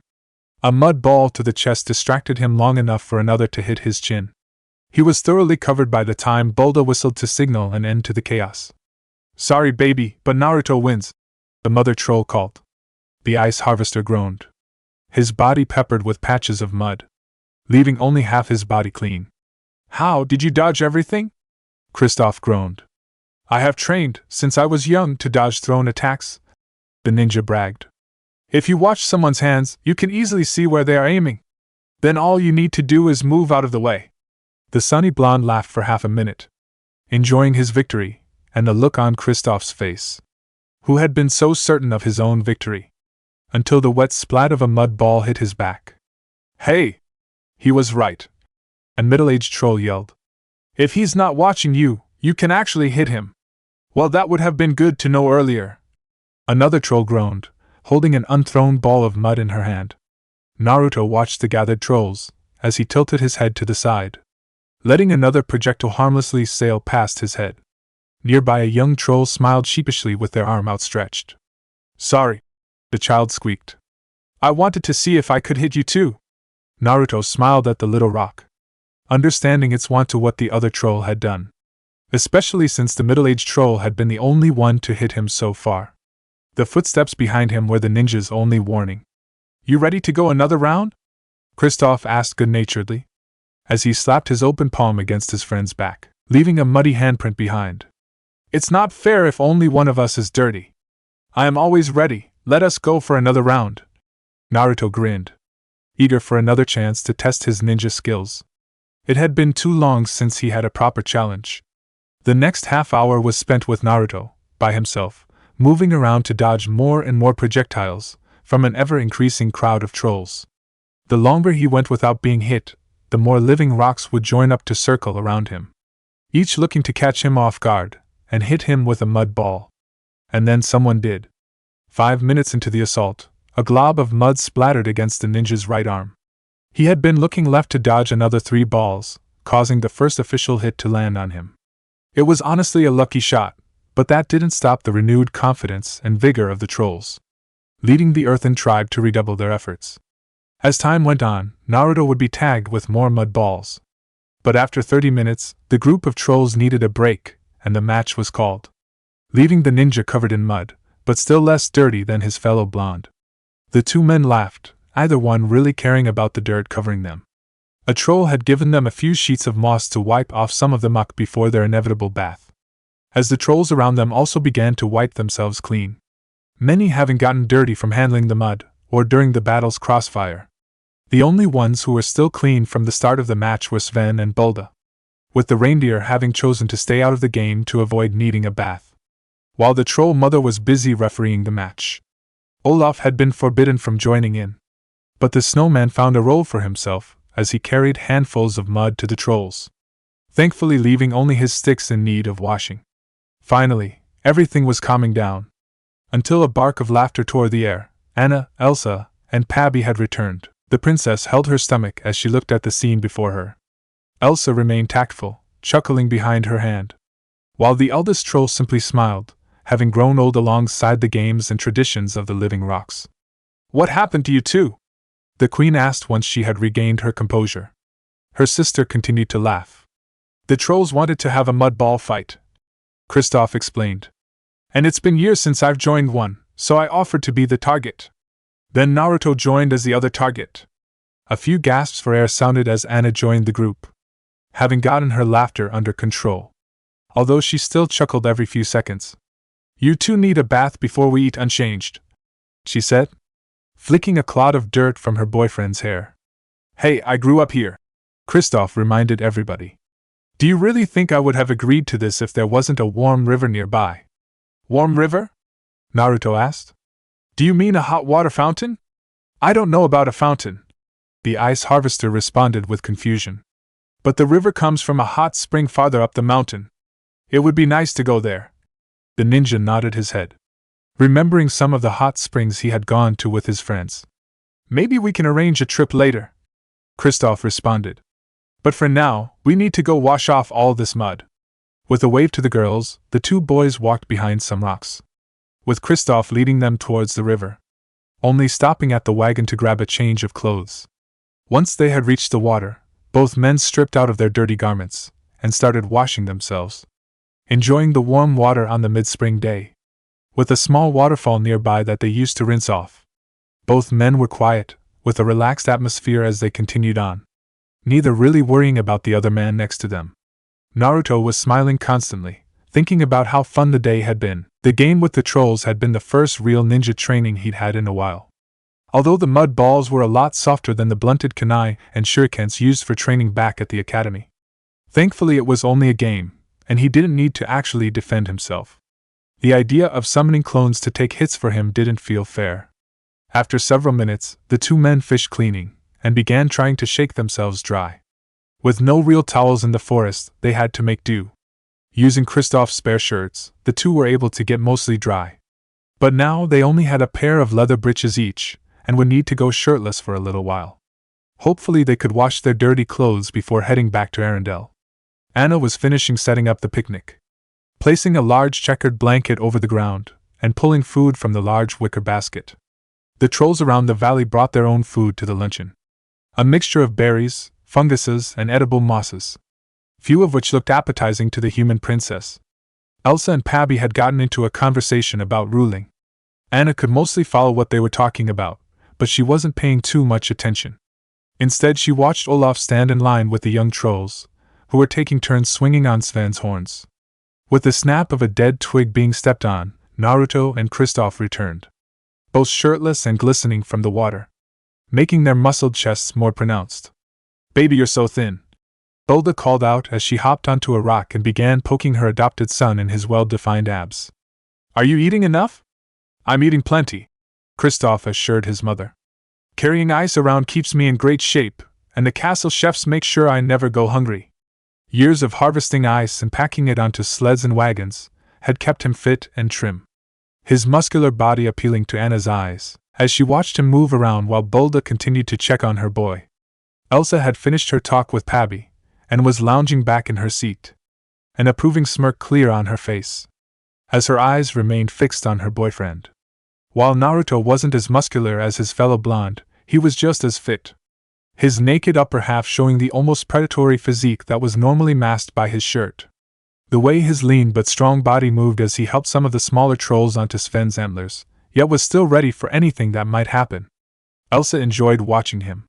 His determination, sunny personality, the way he interacted with children, and now his finely crafted body were irresistible to the queen. The fact that neither man bothered to put a shirt back on until the group was making ready to return home was much appreciated. Chapter 29 Anniversary. Elsa fidgeted in her seat. A small stack of papers sat on her desk. In the weeks since she had gone to the Valley of Living Rock, not much had happened. Most of her work was still done from before the picnic, leaving her with plenty of time to think and notice things, such as how Naruto had been acting strange all day, while him spending most of his free time inside the library for the past month had been weird. This morning he had drastically switched his schedule again. He had missed breakfast, a moment enjoyed by everyone in the castle. Given that it was one of the guaranteed times that she and Naruto could spend together, it was strange for him to be absent. When she went to look for him, he had not been in his room, nor the library. Now, 3 hours later, Elsa was sitting at her desk, working through a small stack of papers, and still no idea where her boyfriend was. However, she was soon broken from her musings by a loud knocking sound. "Pardon the interruption, Your Majesty." The head maid spoke, standing halfway in the door. "It's all right, Gerda," Elsa responded, waving off the older woman's concern. "What do you need?" "I just came by to tell you that your lunch will be later than usual." The woman responded with a giggle. "I'll return to fetch you when it's ready." "Thank you, Gerda," the queen said before adding, "Have you seen Naruto today?" Another giggle escaped the elderly lady. "I last saw him a little while ago, running around the castle, trying to finish up a project of his." This was news to Elsa, who hadn't heard of Naruto working on anything recently. Besides the considerable amount of time he was spending in the library recently, she should probably ask him about that sometime soon. With nothing else distracting her, Elsa turned her attention back to her work. Wanting to do something productive, instead of sitting around all day wondering where her boyfriend disappeared to, or thinking about how good he looked with his shirt off, and covered in water. And now the queen was distracted again, and could do little more than sit in her chair and fidget. Break several hours later, Elsa sat behind her now empty desk. A lone piece of paper sat in front of her. Once empty, but now filled with drawings of different geometric shapes and patterns. A hobby she had picked up as a child, most likely stemming from her icy powers and the natural symmetry of snowflakes. With all her paperwork finished, the queen had nothing else to do but wait for Gerda to return with news about lunch. So she sat and doodled on some paper, distracting herself from her hunger and thoughts of a shirtless man that made her body heat up. A knock sounded from the door. "Your lunch is ready, Your Majesty," Gerda called from the door. "Thank you," the queen answered back, as she quickly stood up, a little embarrassed to admit how hungry she was. And she wanted to see her boyfriend at lunch. Following behind the head maid, Elsa noticed they were taking a different route from normal. Instead of heading directly towards the dining room. Before she could think to question what was going on, the duo arrived in the entrance hall, where a smiling Naruto was standing in the center holding a picnic basket. "Surprise!" the blonde called out when he saw the queen. Elsa stared in shock at her boyfriend, before turning towards Gerda, who, in hindsight, had been hiding a wide grin that had now bloomed on her face. The head maid pushed the ice queen towards her intended, before escorting the two blondes past the front doors, sending them on their way with a wave and a wish of good luck. As Elsa gave a final look at the castle, she saw several servants watching her from the second-floor windows. All of them wearing large smiles, but none more so than a familiar red-haired princess. With her own smile, Elsa slipped her hand into Naruto's, and the duo began walking across the bridge into town. "So, why the surprise date?" Naruto blushed, but squeezed her hand as he answered. "I wanted to spend some time with you. Just the two of us, before everything gets busy. And you thought the best time would be only a week after we went on a picnic at the Valley of Living Rock?" she questioned, curious about the timing of the date. "I was planning to ask you next week, but Anna thought it would be best to have it today." With a playful shove into his side, Elsa urged her boyfriend to continue. "She said that a year ago you had it rough when you became queen." When she became queen? Elsa almost stumbled at the statement. Had it really been a year since her coronation? And more importantly, the moment when her sister and everyone else found out about her powers. How much had happened over the past year? The townspeople had learned about her powers and accepted her. Even after she had created an eternal winter, she and her sister's relationship had been mended and was now stronger than ever. Along with meeting Kristoff, Sven, and Olaf. With the living snowman even turning a year old tomorrow. And of course, there was the man walking next to her. Naruto Uzumaki had quickly become one of the main constants in her life. So much so that his absence from meals had been on her mind all morning. When he was gone she felt cold, but when he was beside her, there was a comforting warmth that couldn't be replaced. "What are you smiling about?" Naruto asked, wearing a large grin of his own. Only at his question did Elsa realize how much she was smiling. "I was just thinking about how much has changed in the past year. I hope they were all good changes," the blonde said. Leaning forward, the queen placed her lips against her boyfriend's, for a quick kiss. "It's been the best year of my life." Elsa said as she pulled back, a mischievous smile hiding the deep blush on her face. Releasing her handhold for a moment, she continued walking farther down the bridge that connected the castle with the town, leaving her now stunned boyfriend behind. Maybe she was picking up her fellow blonde's habit for pranks. When Naruto regained his wits, he rushed down the bridge, reaching his girlfriend and entwining his fingers with hers just as they entered the town proper, both smiling and ready for what was to come. Chapter 30: Dance Lessons. The royal ball has been officially scheduled to happen in 2 weeks, Gerda said to both Naruto and Kristoff. With this being a royal ball, the queen and the princess will be expected to show off who is courting them with a dance. As the older maid stood before the two blonde men, both of whom sat on the floor of the ballroom, where many dances would soon happen. Off to the side were Olaf and Sven, who did not need to learn how to dance, yet chose to watch. But the most excited for the oncoming display was Kai, who sat in a chair near the bandstand, holding a baritone horn and wearing a devilish grin, as Gerda continued her lesson. We have 1 week to learn and perfect a few traditional dances, before the guests begin to arrive. Unless you want some young noble to sweep the girls off their feet. The head maid's own devilish grin began to match her cohorts, as she signaled Kai to ready his instrument. We will start with a waltz. Kai readied his instrument, and began to play, letting a simple melody pass over the room. As Gerda began to sway in place. Watch how I move, and then try to follow along. The maid continued, moving her feet to the music, her arms held out to an imaginary partner, as she began to instruct. The waltz relies on several patterns of footwork. If you mix up the patterns, it is very easy to step on your partner's feet, which I can promise you, either the queen nor the princess will enjoy. With her warning given, the maid motioned for the two men to stand. What followed was 15 minutes of the two men attempting to follow the steps they had just been taught, with different levels of success. Kristoff stumbled around, flailing his arms to keep his balance, while Naruto was only a little more graceful. Soon, Gerda began working with the displaced ninja on his posture and hand positioning. As the ice harvester continued to practice the dance steps, the blonde transplant struggled under the tutelage of the older woman, who found his posture lacking. His usual stance, born from years of training, was meant to be sleek and aerodynamic. Yet it was apparently insufficient by royal standards, leaving the blonde to be pushed around until he was standing in ways that were deemed good enough. All right, Gerda called out after another half-hour of practice. That's enough solo practice for today. The mischievous smirk had returned to the head maid, as the moment she and Kai had been waiting for had arrived. The time when Naruto and Kristoff would need a partner to practice dancing with. Kristoff, try and copy Naruto's posture for this dance, she stated. This dance? The ice harvester asked, fearful of what was to come next. Yes, this dance. The elderly woman chuckled darkly. The two of you will be practicing, dancing, together, and Naruto will be leading. With a grumble, the larger man approached his dance partner, towering over the once superheated blonde, who looked confused about the situation.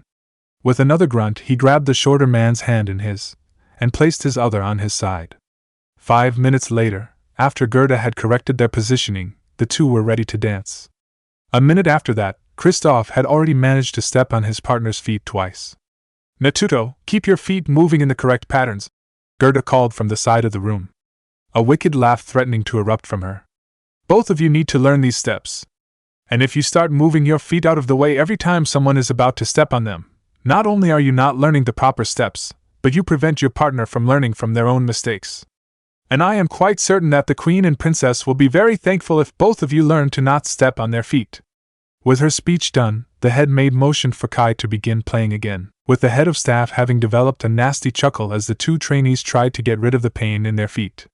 Break 2 hours later, Naruto limped out of the ballroom, while Kristoff had laid himself across Sven's back, unwilling to walk, but unable to climb into the saddle with his sore feet. Olina and the other maids were always cautious about the large animal walking the halls, but rarely allowed anyone to ride him. The ice harvester didn't care at the moment. It wasn't that bad, the shinobi called, already regaining his lost energy. It was so much fun to watch. Olaf cheered as he danced behind them, his flurry chasing after him. You're not the one whose feet hurt, Kristoff groaned. But it's so easy to dance, Olaf said with a hop as his feet danced out from underneath the rest of his body. See? Everyone and everything likes to dance, including the Elsa statues. Elsa statues? Naruto questioned. Yeah, there's a bunch of them in that room, the snowman said, as he danced past a set of slightly open doors. Inside the sparsely furnished room stood 16 statues of the queen, each made of pure ice and frozen in a different pose, with several of the sculptures being mid-spin, while a few others had their hands raised as if waiting for a partner. As he got closer, Naruto noticed that all of the faces were blank, with the only defining feature truly being the statue's hair was in a single braid, just like the queen usually wore. What are these? He questioned. I told you, they're Elsa statues, Olaf called from the hallway. Well, it's obvious she made them, Kristoff commented to the snowman. But why? Naruto didn't listen to the rest of the conversation, choosing to instead go find his girlfriend, who he sensed in an adjacent room. Elsa? The ninja called as he pushed open the door, entering into a room with even more ice statues. Oh, Naruto! I thought you were practicing dancing, the queen yelped in surprise, while moving to stand in front of one of the statues with an embarrassed look on her face. We finished practicing a few minutes ago, and were wondering about the ice statues we found. What ice statues? The blonde questioned, becoming more nervous by the second. The ones in the next room, Kristoff added. And the ones in this room. I didn't think I made that many, Elsa said with a sigh, moving away from the statues she had pointlessly been trying to hide. I was making statues to see the different poses. Why? Naruto questioned, as he admired the different statues. Well, the queen started, embarrassed at being discovered, but knowing she should just explain everything. I've never been a good dancer. When I was talking with Anna about it, she suggested that I look at how some of the moves are performed. But all of the drawings felt flat, so I made an ice statue based on one of the poses I saw. Then I made another, and I got carried away at some point. You are the most graceful person I know, Naruto stated, looking away from the sculptures and towards his girlfriend. I have seen you dance plenty of times when you are skating. Elsa paused for a few seconds as she tried to get her blush under control. The thought of her boyfriend watching her intently when she had been skating by herself made her entire body heat up. When I go skating, it feels like the wind itself keeps me upright, the queen said after a few moments. But if I even try to twirl on dry land, I usually fall down. That is what training and practice are for, Naruto declared as he grabbed his girlfriend's hands. I think it would be helpful for everyone if you joined Gerda's dance class. That way we can practice together. Elsa smiled, knowing that her boyfriend only thought the best of her, and only wanted the best for her.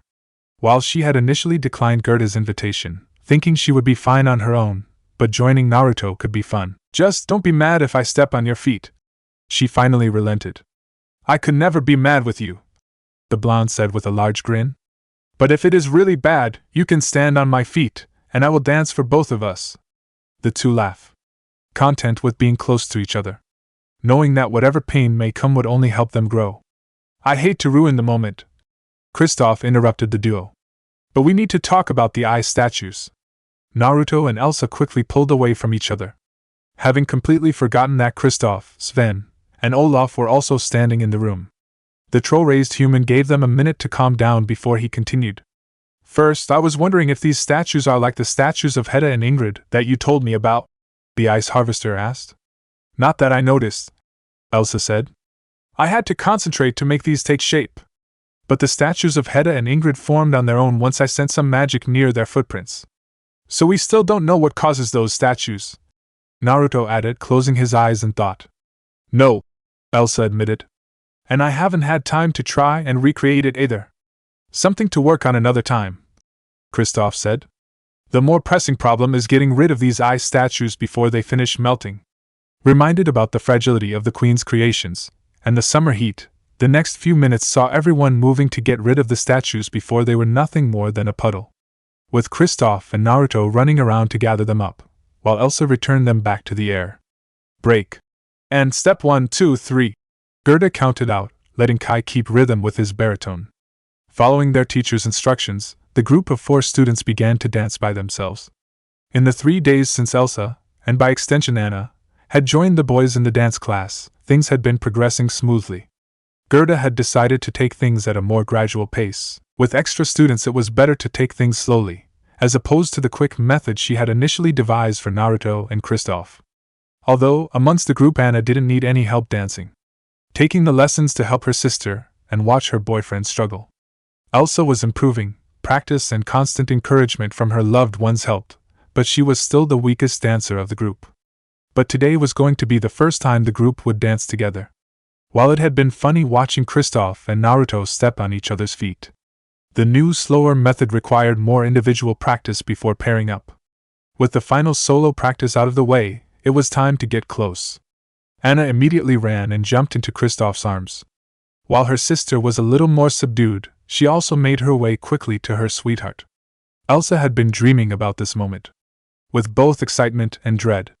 She had never been a good dancer, but the idea of dancing next to Naruto excited her. The two of them would often hug, and sometimes kiss, but this was something new. Longer lasting than a hug, and in front of more people. With the envoys from several nations watching as her intended held her close while they moved to the music. Without hesitation, Naruto moved closer to her, holding her hand in his, while his other hand sunk down to rest on her back, just shy of cupping her posterior. Her hand settled at his waist. With a dashing smile he waited for the music to start, while she took a few calming breaths. Soon the sound of Kai's baritone horn sounded alongside Gerda's counting. And then, they were dancing. Things started well. Elsa followed the steps she had been practicing for the past few days. Naruto's natural grace carried them for a few minutes, helping them dance without trouble. It was so smooth going that her mind began to wander, leading her to notice something about her boyfriend that she hadn't noticed before. When Naruto had arrived in Arendelle less than a year ago, Elsa had only just realized that he was growing taller. A few months ago she had to look down slightly to meet his gaze, but now they were the same height. Her eyes, blue eyes, easily able to look forward into his deep ocean blue eyes. She was so focused on his eyes that she misstepped, dropping her foot directly on top of his. "Sorry!" Elsa screamed, pulling back to try and stop the dance, only for Naruto to hold her in place as he continued dancing, forcing the queen to continue as well. "I told you I would not be mad," the blonde joked with a grin. Elsa could only smile back, content with the comfortable feeling of him holding her close, especially with his arm looped around her, spreading a warm heat throughout her entire body, and reminding her of where his hand lay near the bottom of her back. Another hour passed before Gerda called practice. "Everyone did well today," she praised. "And Naruto, continue to not use your clones. I don't want you practicing by yourself." "Do not worry, my clones are all busy in the library," the blonde man replied, much to the elderly woman's delight. "Naruto," Elsa called her boyfriend over, raising his hand to cup his cheek. "I noticed that you were heating up during our dance, and I was worried that you might be overheating again." "I am fine," he blushed at the close distance. "I make sure to use a lot of chakra every day, so I do not overheat again." "That's good," the queen sighed in relief.